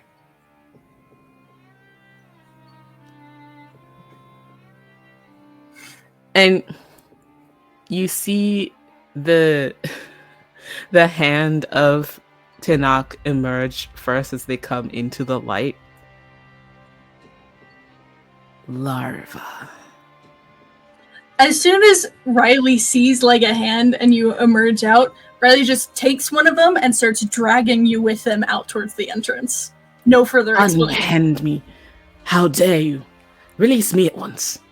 Come on. And both Petrichor and Riley are leading Janai and Tanak towards a central meeting place. And I don't know if Petrichor or Riley would have this power. Petrichor would try, and if unsuccessful, would try to teach Janai how to do it, which is to manipulate the dream space to do what you want it to, because they used it to shape the world around them. And if Petrichor couldn't do it, would, I'm assuming, the cave entrance and where the monastery layout is not on level. Mm-hmm. And would just, if they can't do it, would teach you how to create an area of mutual ground that's neutral. That's not really one landscape or the other, but a mixing place, a neutral ground for both. It takes My question Janai- here, Yeah. between Petrichor and Riley, Mhm. are one or both of them lucid dreamers? Petrichor hasn't dreamt, so I don't know. I'll probably roll for that. Riley is. Okay. Riley learned how to. So Well, now, my question pivoting to Ren, are either of Janai or Tanak a lucid dreamer?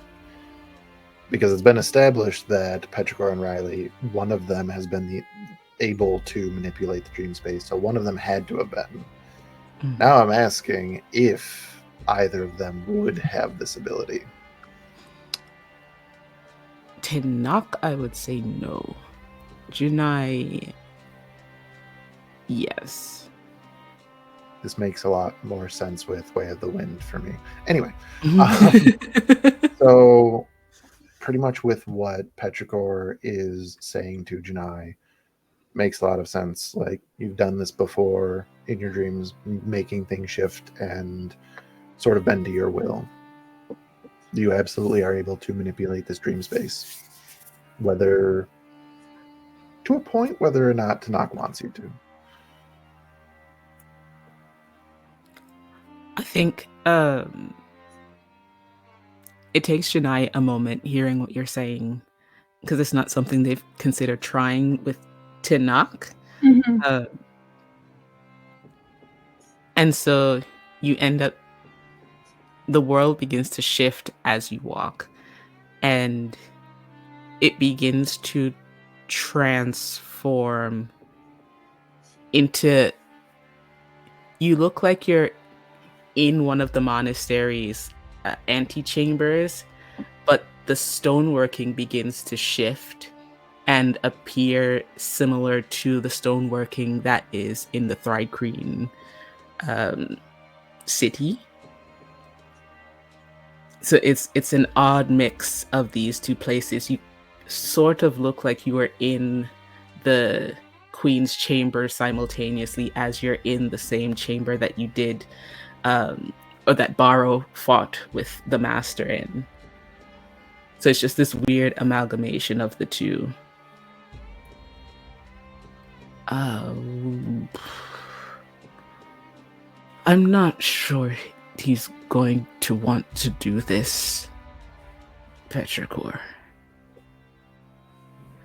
As much as I understand that, Riley and I at first didn't either. Really hated me at first. But you have to start a conversation somewhere, and it's a little easier if you have some intermediary individuals who kind of know what they're doing. So even if it's rough, it's always good to try. If you guys are going to be like this for the foreseeable future, we learned it's better to figure out how to cohabitate a space than to be constantly fighting for, possession of it. It's easier on both, mentally and physically.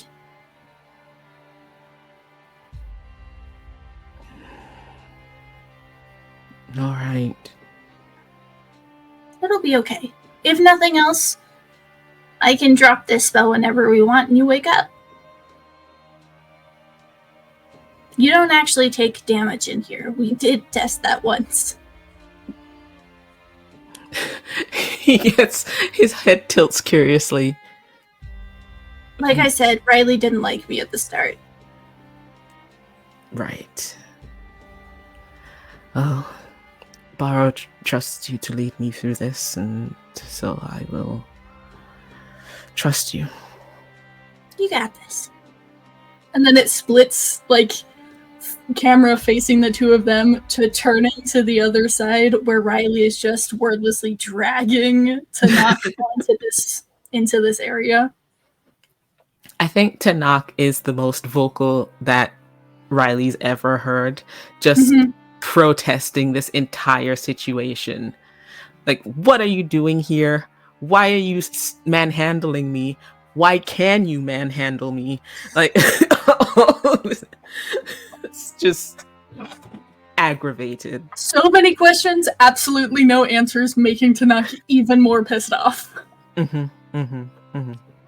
Yeah. When they enter the area, Riley, still holding onto Tanakh to make sure that he doesn't turn around and try to walk away, just turns back to him and is like, you gotta talk, okay? You two gotta figure this out. You're in the same body. If you want any control over what happens, fucking talk it out, homie. And then, like, pulls him forward to get him to move closer to everyone and stands between Tanakh and the entrance back into his section of the dream state.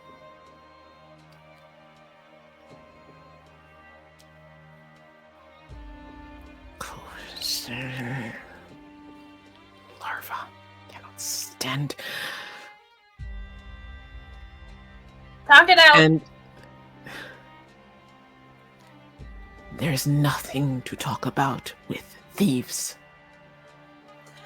Alright, listen here. And, like, actually, like, sits Tanakh down on the ground, like, facing each other, so that they're more eye level with each other. Just hands on the shoulders. I get that. You think that little bugger over there didn't do the same to me? I didn't have a choice either.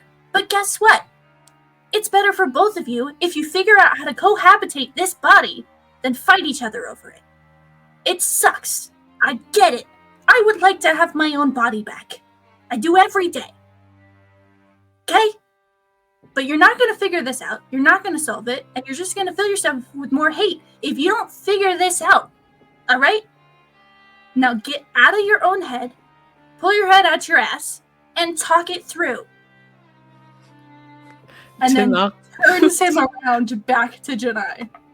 Tanakh just looks taken aback. He's like, why is this small creature yelling at me in my brain? This makes no sense. Welcome to my world. Janai looks at Petrichor. I told you this was a bad idea. Petrichor just like grabs your hand, squeezes it tightly. Find somewhere to start. It's the best place. At the beginning.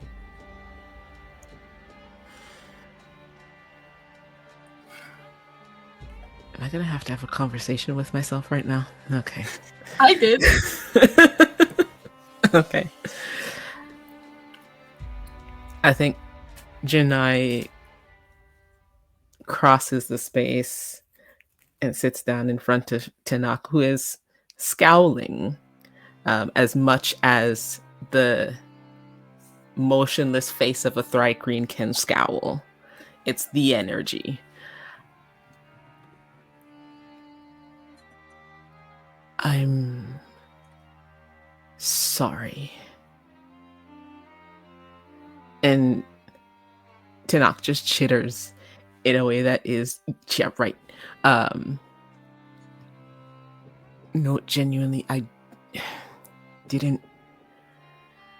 What happened was an accident. I didn't mean for it to happen. I didn't know that it could happen. I was desperate. I was hurt and I was desperate and I was dying. And I reached out and I'm sorry. Clearly not sorry enough to return this to me.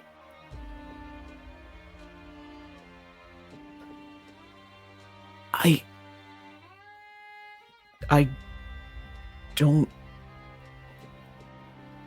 mean to take it from you. My body's gone, Tanak, and I don't know what there is left for me beyond this existence. So you're content to steal my body for your own gains. As I said, not sorry.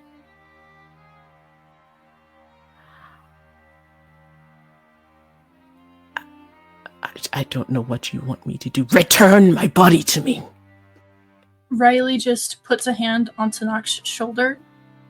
Not restrainingly, but like reminding, arguing about this isn't going to solve anything. And Petrichor mirrors to Janai, but in more of a comforting way of, I totally understand where you're coming from. I can't return it either. And you find in this dream space, it's weird. The unspoken, all of the emotional reactions that are happening within each of the individuals here, you can almost see.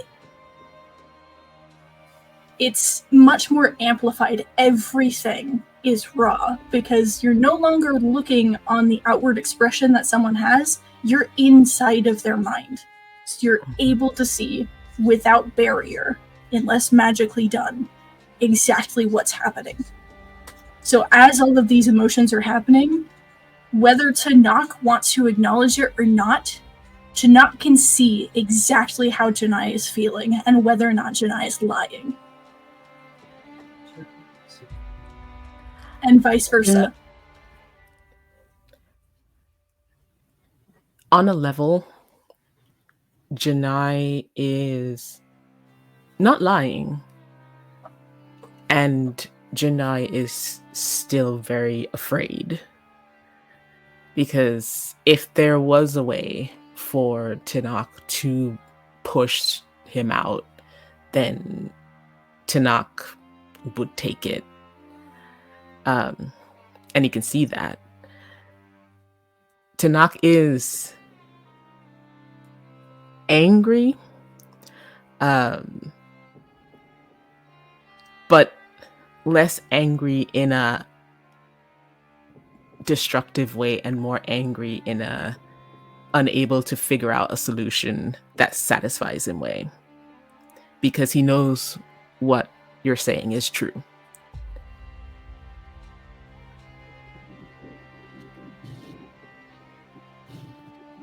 So what is this then?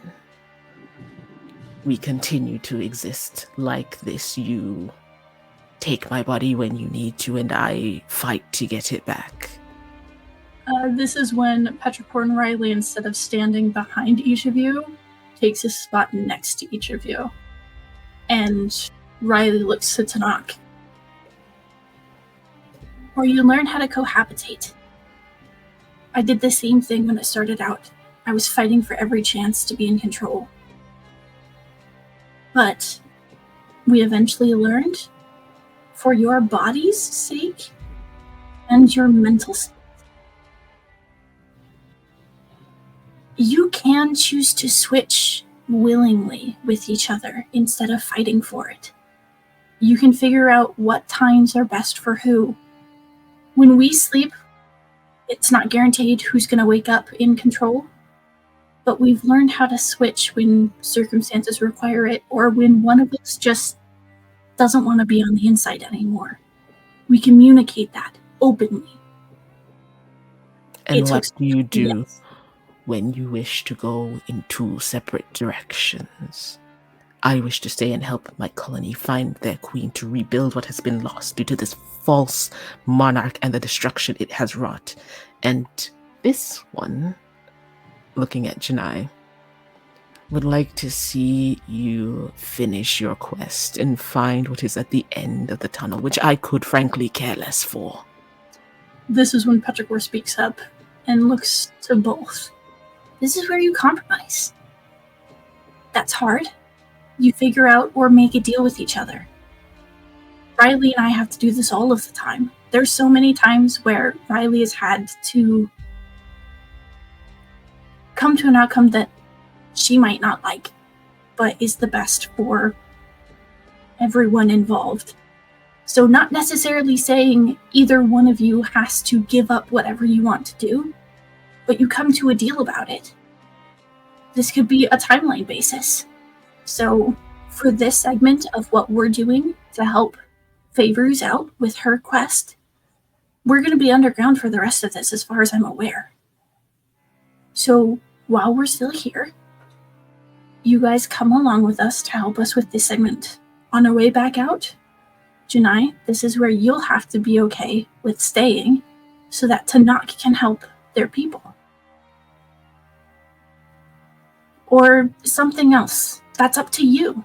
This is where you have to talk to each other and figure out what works best. Your people have to find a new queen before they can really organize and restructure everything.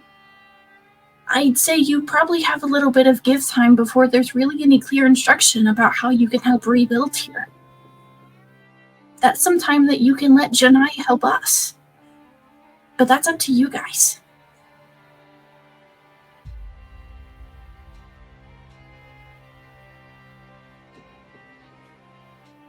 Tanakh considers your words.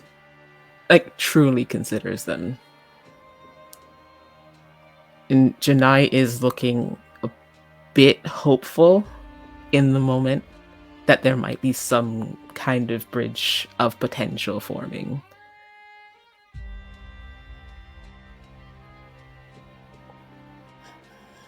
Fine. We complete your Genasi's quest, and then we help my people. And then we revisit this. And this is something you two will have to work on. Until, or unless, in some cases, you find a way that you can separate.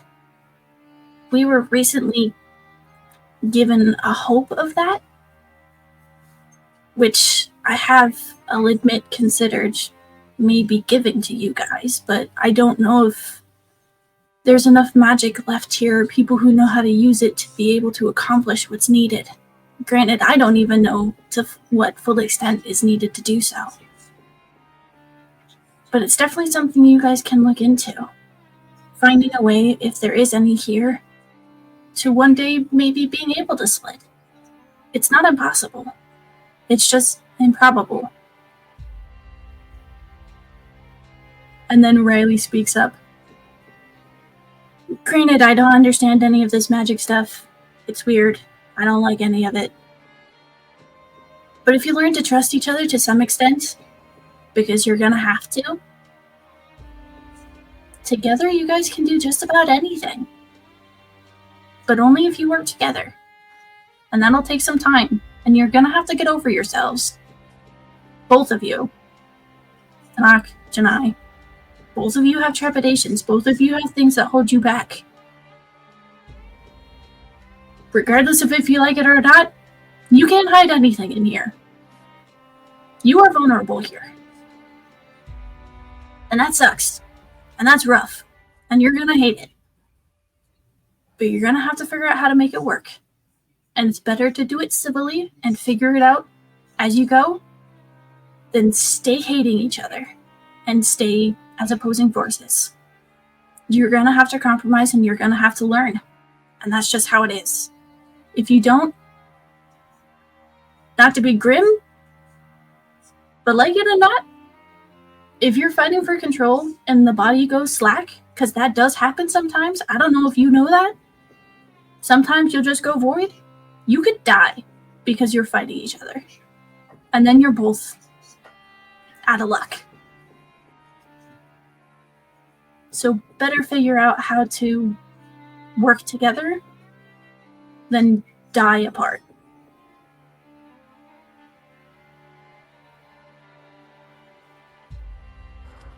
I suppose I could afford some kind of deal for now with a parasite. But the way he says parasite, there's no heat behind it, much in the way that he once said larva to Riley on the outside. And you see Janai, the tension and the fear that they're holding on to ease a bit. Okay. So I can have the body for now.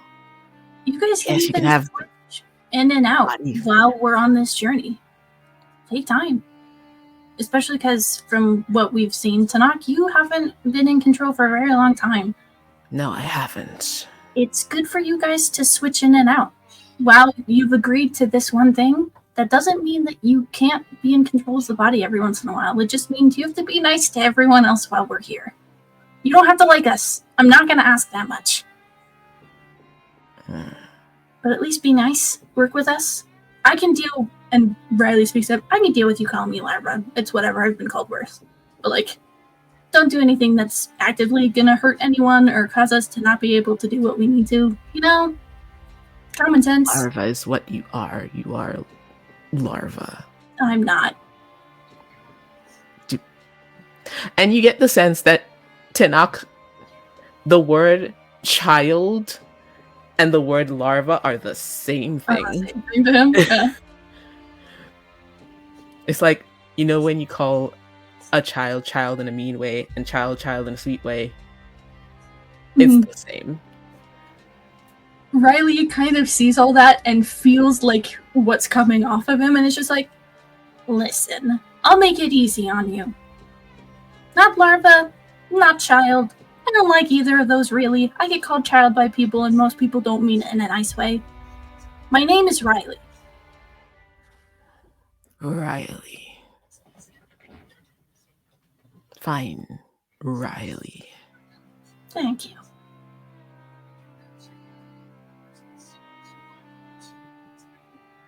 But Get out of my head.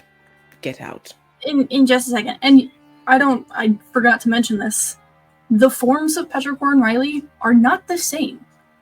Like, Riley looks like the body that you've seen on the outside world. Petrichor looks like a metal contraption that makes no sense.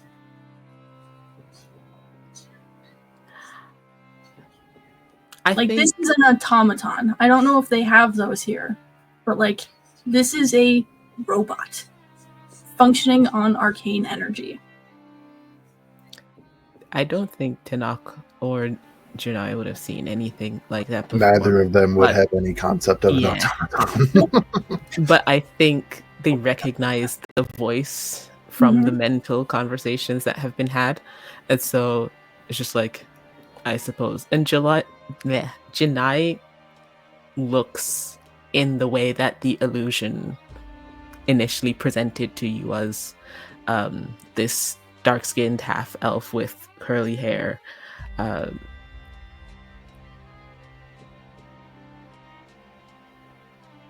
Thank you, Petrichor, Riley, for this. I don't think we would have done this on our own. I mean, it took us a while to figure out what was happening. I mean, Petrichor is like, I've never really dreamed. So, like, I don't know.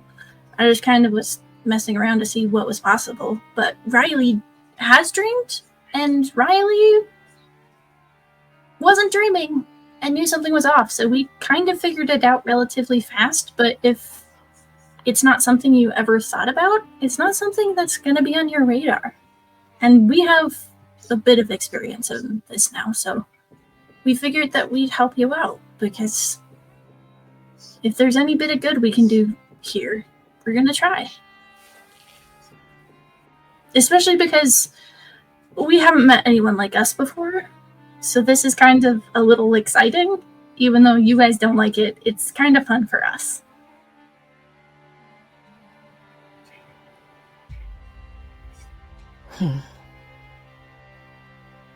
I don't know if I could call it fun, but it's nice in a way. Yes, it's all very nice. Can they leave now? Yeah, we can leave. And Petrichor and Riley stand up, kind of look back at the two of you, and in the same way that they appeared, they disappear. And then you wake up with whoever decides is going to be at the helm.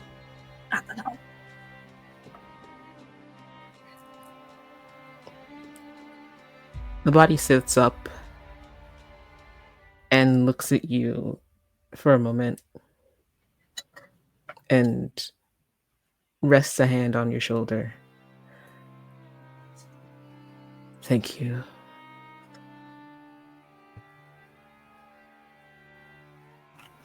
And that is where I will take us to break. Everybody, we will be back 9 minutes and 6 seconds, and we will continue with our wonderful, wonderful session where we're apparently getting all of the therapy and some of the lore dropping. See you on the other side.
And welcome back. Before we get back into the action, thank you everybody for tuning in for 2 Days Adventures presenting the Dimensional Dial of Dr. Diago. If you like this show, and you like what we're doing here, and you like these people, and you like their faces, and you want to see more of their faces, follow us on social media, follow all these people on social media, follow all the other things that they do. But while you're here, we have other shows that we run on this channel as well. Dimensional Dial, we run roughly once a month. I think that it's been working out to about every 3 weeks. So tune into the socials for the official announcement of when our next session will be for this one. Every Tuesday evening, we dive into a long, long time ago in a galaxy far, far away with Edge of the Empire, headed by that guy over there who's grinning like an idiot that we love so much. Tarzan running Edge of the Empire for our wonderful group of misfits there. Wednesdays, we have the Valley of Endless War, which is headed over by our friend Simite. And on Thursdays, we have Tales of Varden, Quest for the Amber Paragon, run by Chris, also known as Claybeard or Claybeard Studios. That is what we have on this here channel. What do other people have going on their channels? I see KJ with their hand in the air. Yeah, I preemptively already knew.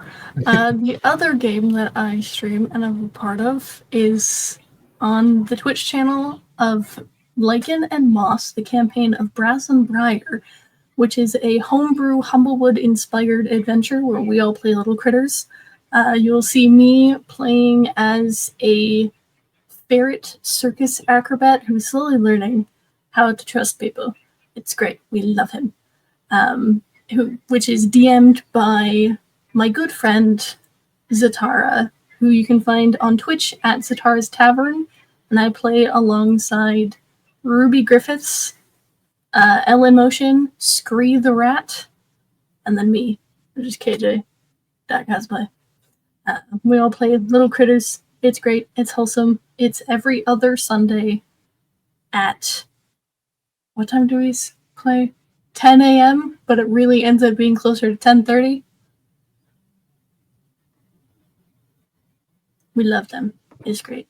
Time is definitely a weird soup. Oh man, now I'm a teacher. I have to call in some. Oh, Taylor's volunteering Dia to go first. Okay.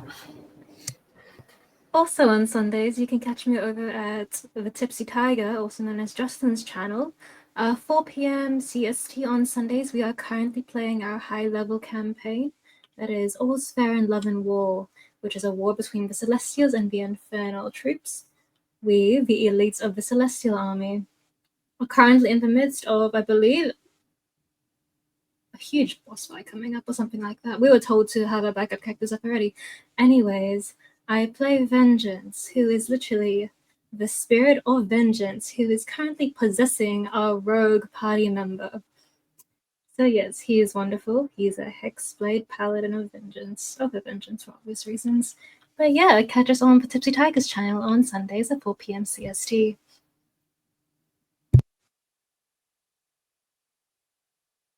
Okay, I guess that leaves me. Again, hello, my name is Nerdy Pinup Girl. I do play on another D&D group that I'm a part of, which is the Clockwork Nexus, every Monday, usually starting at around 7 p.m. Central Standard Time. I am playing Samara, who is my very angry half-drow beast barbarian. And she currently actually just got turned into a vampire. So that's interesting. And then we also, not this upcoming Friday, but every other Friday, we have the first campaign on Monday is Shattered Awakenings. And then the campaign that we have every other Friday is Gold and Ghost, featuring Morella, which is my water genasi bard who was inspired by the glowing waters of Japan. And she has glowing tattoos and is going through a lot of shit right now. But she's trying. But yeah, make sure if you want to check those out. And I may be joining another campaign every other Sunday as well. So tune in for that. I play a lot of D&D. Small correction, sorry guys. I did mean Saturday at 4 p.m. CST. Sorry, it's Sunday for me on the other side of the world, but Saturday 4 p.m. CST at Tipsy Tiger. My bad. Wonderful. Wonderful. Ren, Tarzan, Victor, anybody else want to plug the things? Time. Soup. I will potentially be participating in other stuff. One of them being actually a Lord of the Rings adventure that I may be participating in, and I'm going to be potentially playing a dwarf, and that dwarf is going to be inspired by a familiar dwarf called Runar Thorsten. So I don't know, I don't remember when that's going to be starting, but yeah, first time trying that particular game tabletop. So very excited to learn while diving into Middle Earth. I think that's the One Ring Mhm. tabletop game, Yep. which I think is by Free League. Mm-hmm. I Yeah. believe that's correct. We almost going got to that need- at a nerd shop recently. Hell yeah. We are going to need all the details on this dwarf. Already preemptive smash. I'll also throw out, it's not D&D related. I stream occasionally on Twitch every once in a while. Fridays, normally at noon Mountain Standard Time. You can find me KJ_cosplay. If I do a little bit of everything. Sometimes it's me drawing, sometimes it's me reacting to stuff, sometimes it's me playing games. It's whatever I feel like in the moment.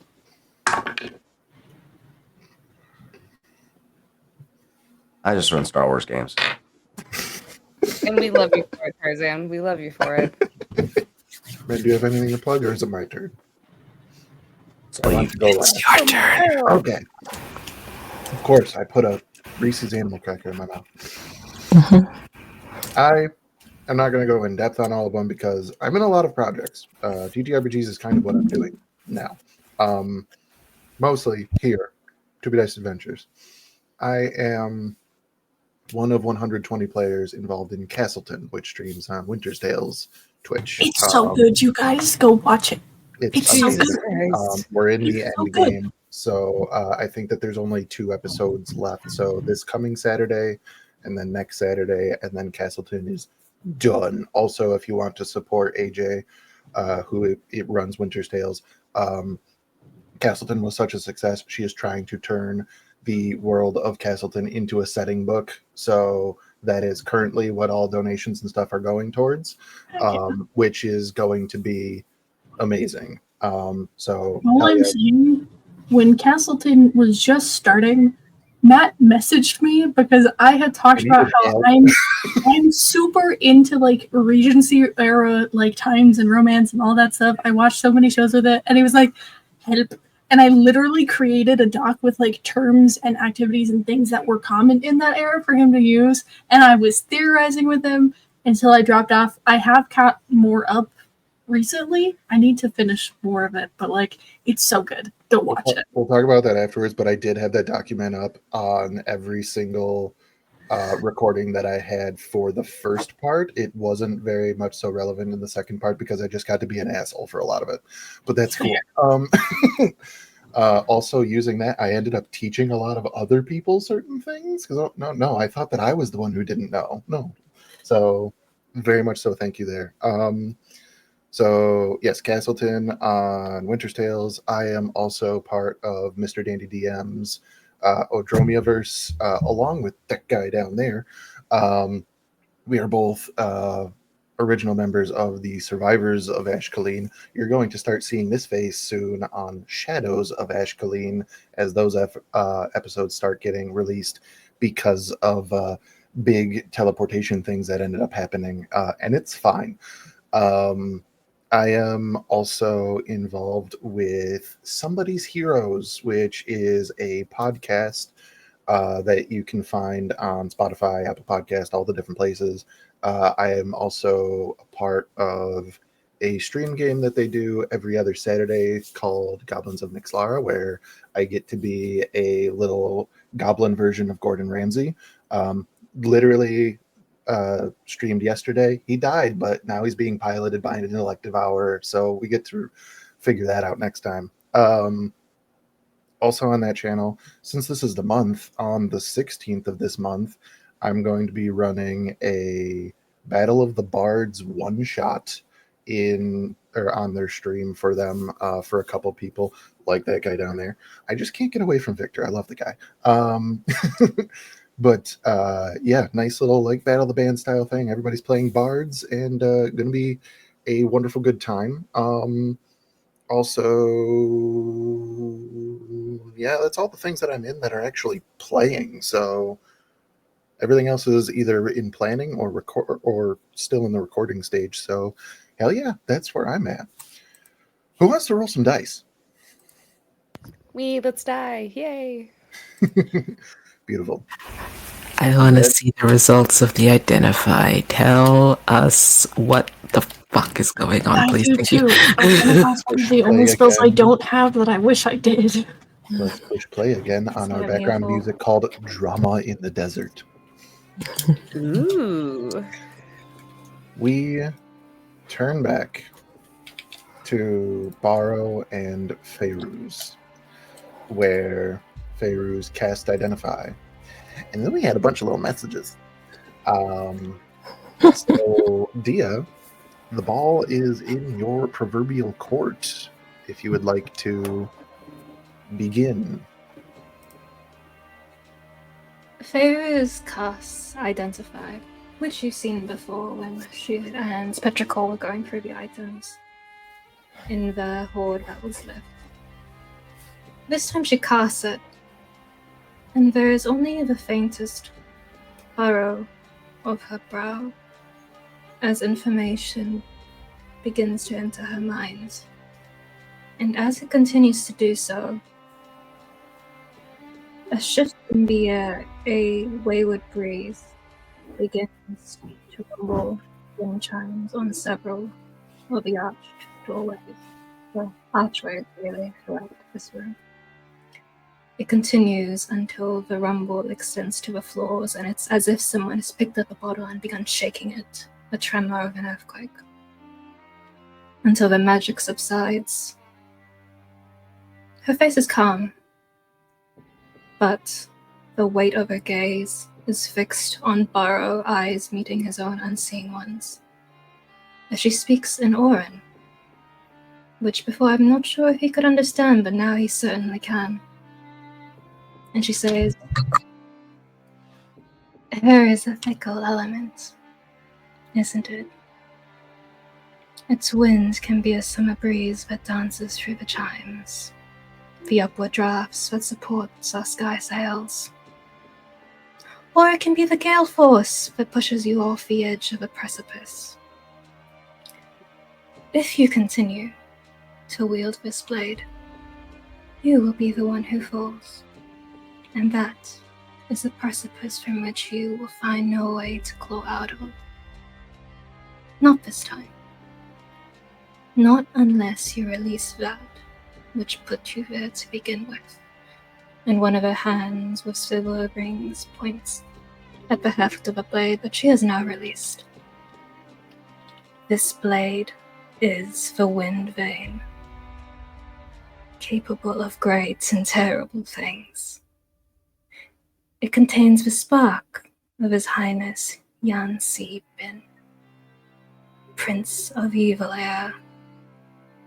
He was a bogeyman to those of us who grew up in the elemental air. One to be mindful of, a vortex to keep just out of reach. If you have any care at all for the promises made to your friends, or vows made to yourself, any sense of duty or honor you're beholden to, then you will not use this. You will only find disappointment. And she pulls away.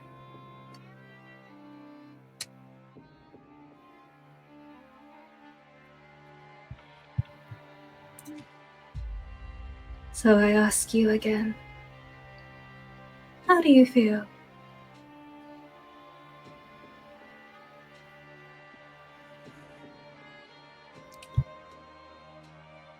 Borrow. And at any point, Matt, feel free to stop me if you feel like it's not going in alignment with whatever influence this thing has on me. But Baro listens to Feyruz speak in Auron to him. And the first reaction is of great satisfaction because Baro learned to speak Auron and read it from a book in the monastery, not by an air elemental. So his way of speaking it is accentuated, and he's never actually heard a true elemental air person speak the language in its true form. So I feel like that's the first thing that happens. There's a slight adjustment that has to happen in his mind to get it fully, but then it's almost like it's a very pleasurable stimulation to the brain as he hears. But then as he starts to translate and perceive the language in his mind, he starts to hear the words. And I think the moment that Feyruz mentions needing to let go of the Naginata, if allowed, DM, I feel like Baro senses his own hands tighten around it, which is not something that feels true to them.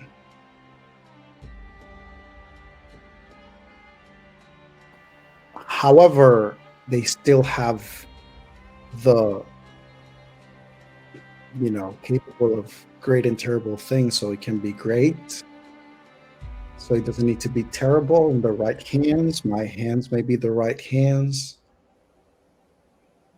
I don't know how deeply Baro would be able to basically go down the rabbit hole of playing the devil's advocate and the opposition within themselves during this conversation to try to make sense and understand what Feyruz is saying. However,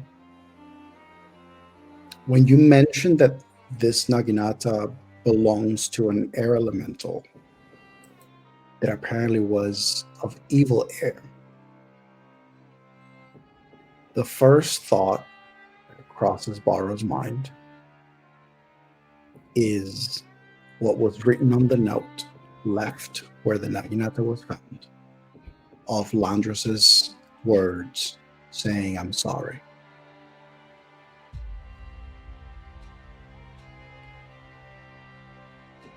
And Feyruz, it seems, although he can't see, it's almost as if Baro is trying to see the Naginata, like actually physically spot where it is. And he just goes,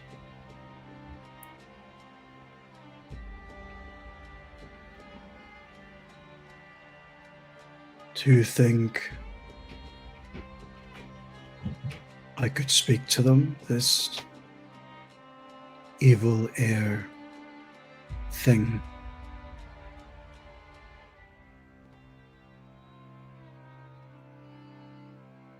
You may try, though he won't care for you. You're a mortal of the material world, and we are nothing but ants beneath their feet. If we are nothing but ants, why grant an ant a weapon that has your essence? Because it can rend worlds apart, and that is what he wants.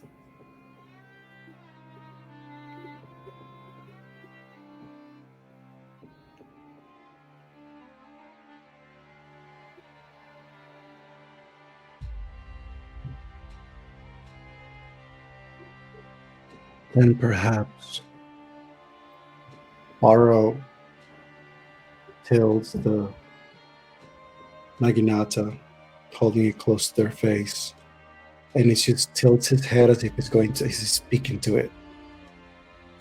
As he goes,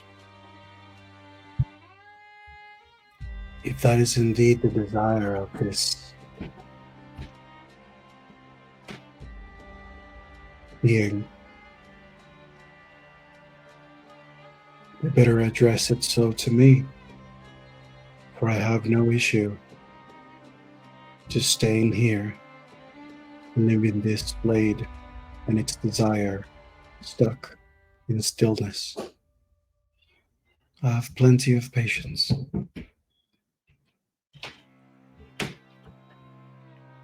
Now, at this point, I resort to you, Matt, because again, I do not know how much of an impulse or how much of a pull this thing is influencing my logic. Before, if you will, Burrow finishes that last syllable of utterance to speak to the Naginata, you just hear Fairy saying, "Get out." And it's as if the pull of a vacuum has done in reverse as you are essentially kicked out of her bottle gently, along with all of you, but you have still received your benefits of a short rest along with an additional 5 hit points. It has surpassed the minimum 10 minutes of time we need, but she will not have this presence in her home. And you understand, it's nothing against you. Xanthi was fast the pillows, just like suddenly just plop down on like the hard front. She kind of just groans. She's like, and she It was not gentle. Up. You are dropped. Yeah, she just groans. She grabs her head and she sits up. And she goes, "I swear to God, can I just find some fucking peace?" And she's not happy being woken up so abruptly. Clucky's cross-legged on the ground, trying to reach that tough spot in between his wings and his arms. Oh, Dante, can you help me here? Stop! Stop! You want to get home? You want to fuel your magical device? That which you carry should be more than sufficient.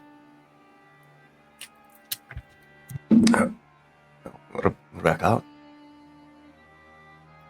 Can we see that there's like a tense situation going on here between Fairuz and Burrow? Like, they're either gonna fight or they're gonna kiss. You don't know. Now, kid. I kid.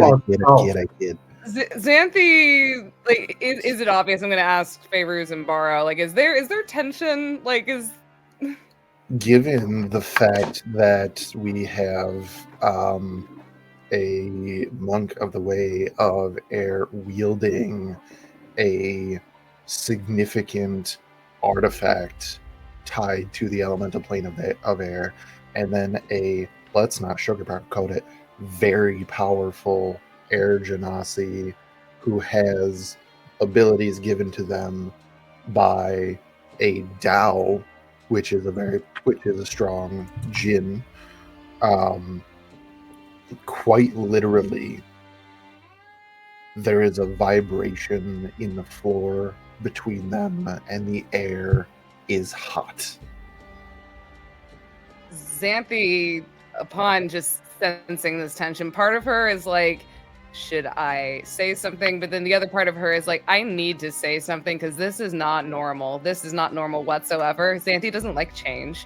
And she is going to just very cautiously walk over to Fairuz and Burrow and just be like, hey, so what's going on here? Do we need to kill something? Clucky, the adult's talking. I don't know what that is. She's gonna look at the sword, look at Burrow, then look at Fairuz, and then back to Burrow, and just kind of tilts her head a little bit, and she goes, you know, if this is anything that's going to affect the party, we need to know what's going on.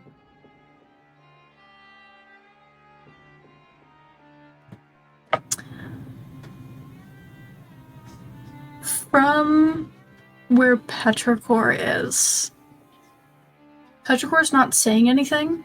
Petrichor just came from diffusing a tense tense situation into another tense situation. And right now, they're kind of just reading the room, like trying to sense what's going on with each of these individuals. What can they read off of them? From Fairviews, you get this sense of apprehension. It's like those trinkets and baubles, but gently clang on the bells around her. It's as if it's all wound tight. Like the sense you get when the air in the room almost seems to have been sucked out, compared to when it's usually free-flowing and she's just doing her own thing in the very Fairviews manner she is accustomed to. She is tense, but not towards Barrow, it's towards what he carries, which she has indicated to the party has substantial magical energy that would likely fuel their device home. If it's obvious that Fairuz is eyeing the sword, I would like to do an Arcana check. What's going on with Barrow? Yeah, what's going on with Barrow? Xanthi just asked him a question. I can roll an what's going on with Barrow? What's going on with Barrow, guys? I'm gonna roll this insight real fast. Barrow, after being ejected from the lamp, from the space, Barrow now is standing, holding the Naginata as per usual. His stance is very similar to, it's the usual Barrow stance, but his head is sort of tilted slightly to the side, close to where the Naginata is. And his legs are positioned, his stance, in a position that you would recognize not as a dangerous position, but it is that position that Barrow has of like, I'm in a very calm, regular, casual standing, but if I had to like, from this position, engage into action, I very much would, and you probably wouldn't even see it coming. Does it feel like a threat? No. Okay. Barrow, unless Possibly Matt tells ready me for otherwise. Yeah, unless Matt tells me otherwise. Barrow feels like he's frozen. Not physically actually frozen, but rather he is battling the information, his intuition, and the influence of this weapon. Like his normal self would not be influenced by this, would have dropped this weapon instantly. And yet he cannot find a way to do it. And so he's unable to do either thing. And so he finds himself in this really taut place, which you would notice, despite this stance being the usual stance, if you had a high insight, you would notice that it's way more tense, physically speaking, than what Barrow would be. Like Barrow is always very relaxed, even in moments of engagement. This is like, there's an internal struggle that is making Barrow be in this stillness, but this stillness is far from quiet. Yeah, like, so this is, again, this is not normal Barrow behavior. This is very off-putting for Xanthi. And she just kind of looks at him. She taking notice of the stance. And then again, looking at him holding this weapon in his hands, all she's ever known him to hold has been that staff. He's never really wielded any sort of blade as far as she's known him. And for the most part, I think for a moment. Yeah, for a moment, he has a sword. But Barrow has never been one for material things. Barrow has never been one to like actually just keep and hold on to a weapon of any sort. And it is unnerving to Xanthi as she just kind of looks at him and she goes, what is going on in your head right now.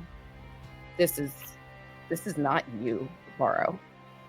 Allow me to tell you what is going on in your head right now. Quite literally, a paradox based off of legitimately what you had just said. Borrow is not just a monk. He is a monk of the Way of the Wind. And he's not a casual monk of the Way of the Wind. He lives what frame of a code that they might have. There's a lot of verses that Borrow has spoken over the course of this campaign that probably were direct quotes from the book written by Master Ugri himself. And a big thing about it is detachment, primarily from things that can weigh you down spiritually, material things. And there's also the wind is free. Dare I say it might be chaotic, but the wind in its nature is neither good nor evil. One day it can bring a breeze that carries seeds that plant a new crop. The next day, that wind could bring a hurricane that decimates a city. But regardless of what the wind does, it always has this freedom about it. So, at any point in time, being told, this is not an object that you need. It's not something that you would have considered should be a simple thing to do, because it's that simple. However, in your brain, in your mind, as you are reasoning, I need to let go of this. It is immediately followed by, I cannot let go of this. I need to let go of this. I cannot let go of this. I need to let go of this. I cannot let go of this.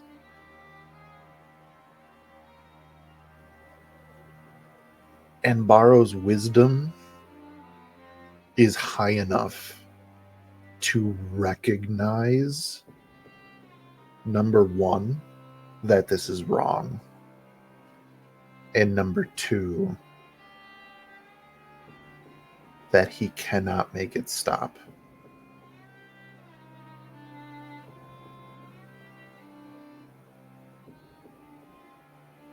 Xanthi is just staring at Borrow, and she looks very serious, but she also kind of looks a little scared because she's never seen Borrow like this. Listen, Yes, KJ. I need to gain this knowledge in character. Petrichor will turn to Faeruz and ask, What is that thing and why is it doing this? It carries a weapon, which brings devastation. In multiple forms, multiple ways, by multiple elements. Done by the one who wields it, such as he. Perhaps not of their own volition, but it carries a spark. as soon as you say of not of their own volition, there's a light bulb moment. Petrichor walks forward, takes Borrow's wrist that is holding the Naginata, and casts Greater Restoration.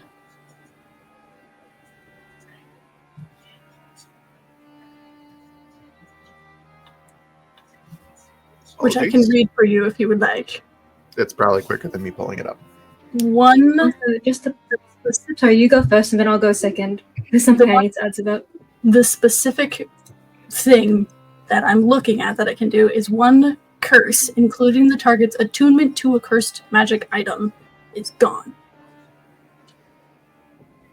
So here's the thing, Matt. It doesn't say this item's actually cursed. It's just a really bad item. I have to try. Oh my I God. also have a question, Matt. Oh Mhm. my I God. think this is something that we can leave to the die, but considering the state of affairs, Petrichor's approach and reach for my hand, Mm-hmm. would I perceive that as a threatening thing that I need to react upon? Oh my God. Oh my God. Roll me insight with disadvantage. They're purposely not going for the weapon, but you. Xanthi is watching this whole situation unfold like a fucking hawk. I don't know Would if I he be needs to. able? Would I be able to use little guy for this? No, this is reactive. Also, at the if moment. little guy senses that you are no longer in alliance with Petrichor, he would not help you. Even with disadvantage, that's a 20. 20. I rolled 6 on both die, by the way.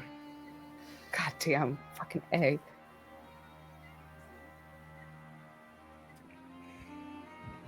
I will say your first thought is, your first thought is that perhaps Petrichor may reach for the weapon. And there is a flinch that everybody can see before Barrow comes to the realization that Petrichor is not reaching for the weapon. This is not a I'm forcing this out of your grip. This is a I'm trying to help you. Xanthi actively tenses up seeing Barrow flinch, and her eyes are wide, and she is looking at him being like, do I need to fucking hurt you? Because I As- fucking will. As Petrichor is making eye contact, and just the energy that they're giving off as you flinch, you can tell they're hurt a little. Time out. Does it do anything? The weapon Windvane is not a cursed object. It bestows a flaw in the wielder.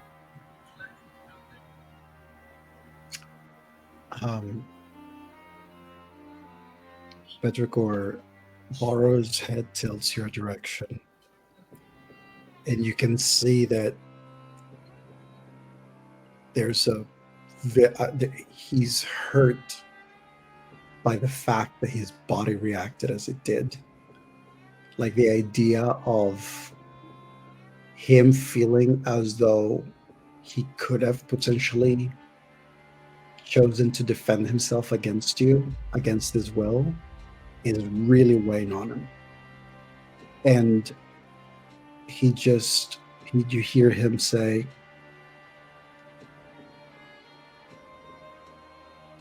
"It is not me, little one. You always But have a choice. I need you to step away right now. Carefully." Xanthi will immediately walk over to Petrichor, put a hand on their shoulder, and Petrichor's gonna put the hand up, will let go of Barrow, and will take exactly one step back. Xanthi is going to look at Barrow, and he can't see it, but the party can. But he can feel the tension in her body. And she looks at the sword, and she goes, this isn't you. This isn't you at all. Ever since you've gotten that thing, there is something very different. And my gut is screaming very wrong. I know you're smarter than this. You're smarter than all of us.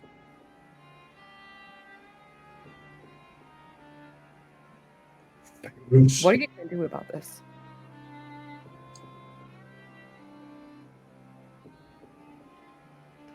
A hand toward Petrichor gestures, trying to basically signal further back. As he speaks, Beirut, this evil, does it hear through the wind in this realm?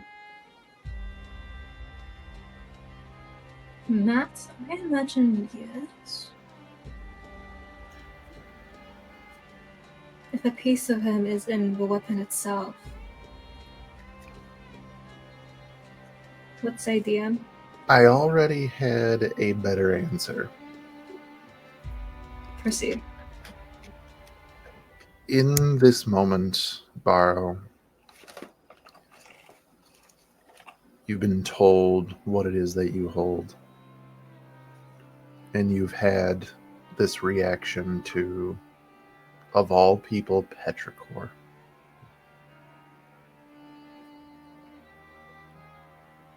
And Petrichor's words echo in your mind. This isn't you. Xanthi's words echo in your mind. This isn't you. Your own words echo in your mind. This isn't you. And then a new voice. But it could be if you just let them go. And that's where we're on tonight's session. Oh, God! Are you kidding me? Nope. Thank you very much, Nice. everybody, so much for tuning into this episode of the Dimensional Dial of Dr. Diago. I have been your Dimension Master, Matt. This is my wonderful cast that I absolutely love getting this exact reaction out of all 6 of them, including Ren, who had to dip out a little bit early. Thank you very much. Again, tune in Tuesday for Edge of the Empire. Tune in Wednesday for Alley of the Endless War. Tune in Thursday for Tales of Varden. And tune into our social medias to find out when the next episode of Dimensional Dial is going to be. Thank you very much, everybody. Sweet dreams.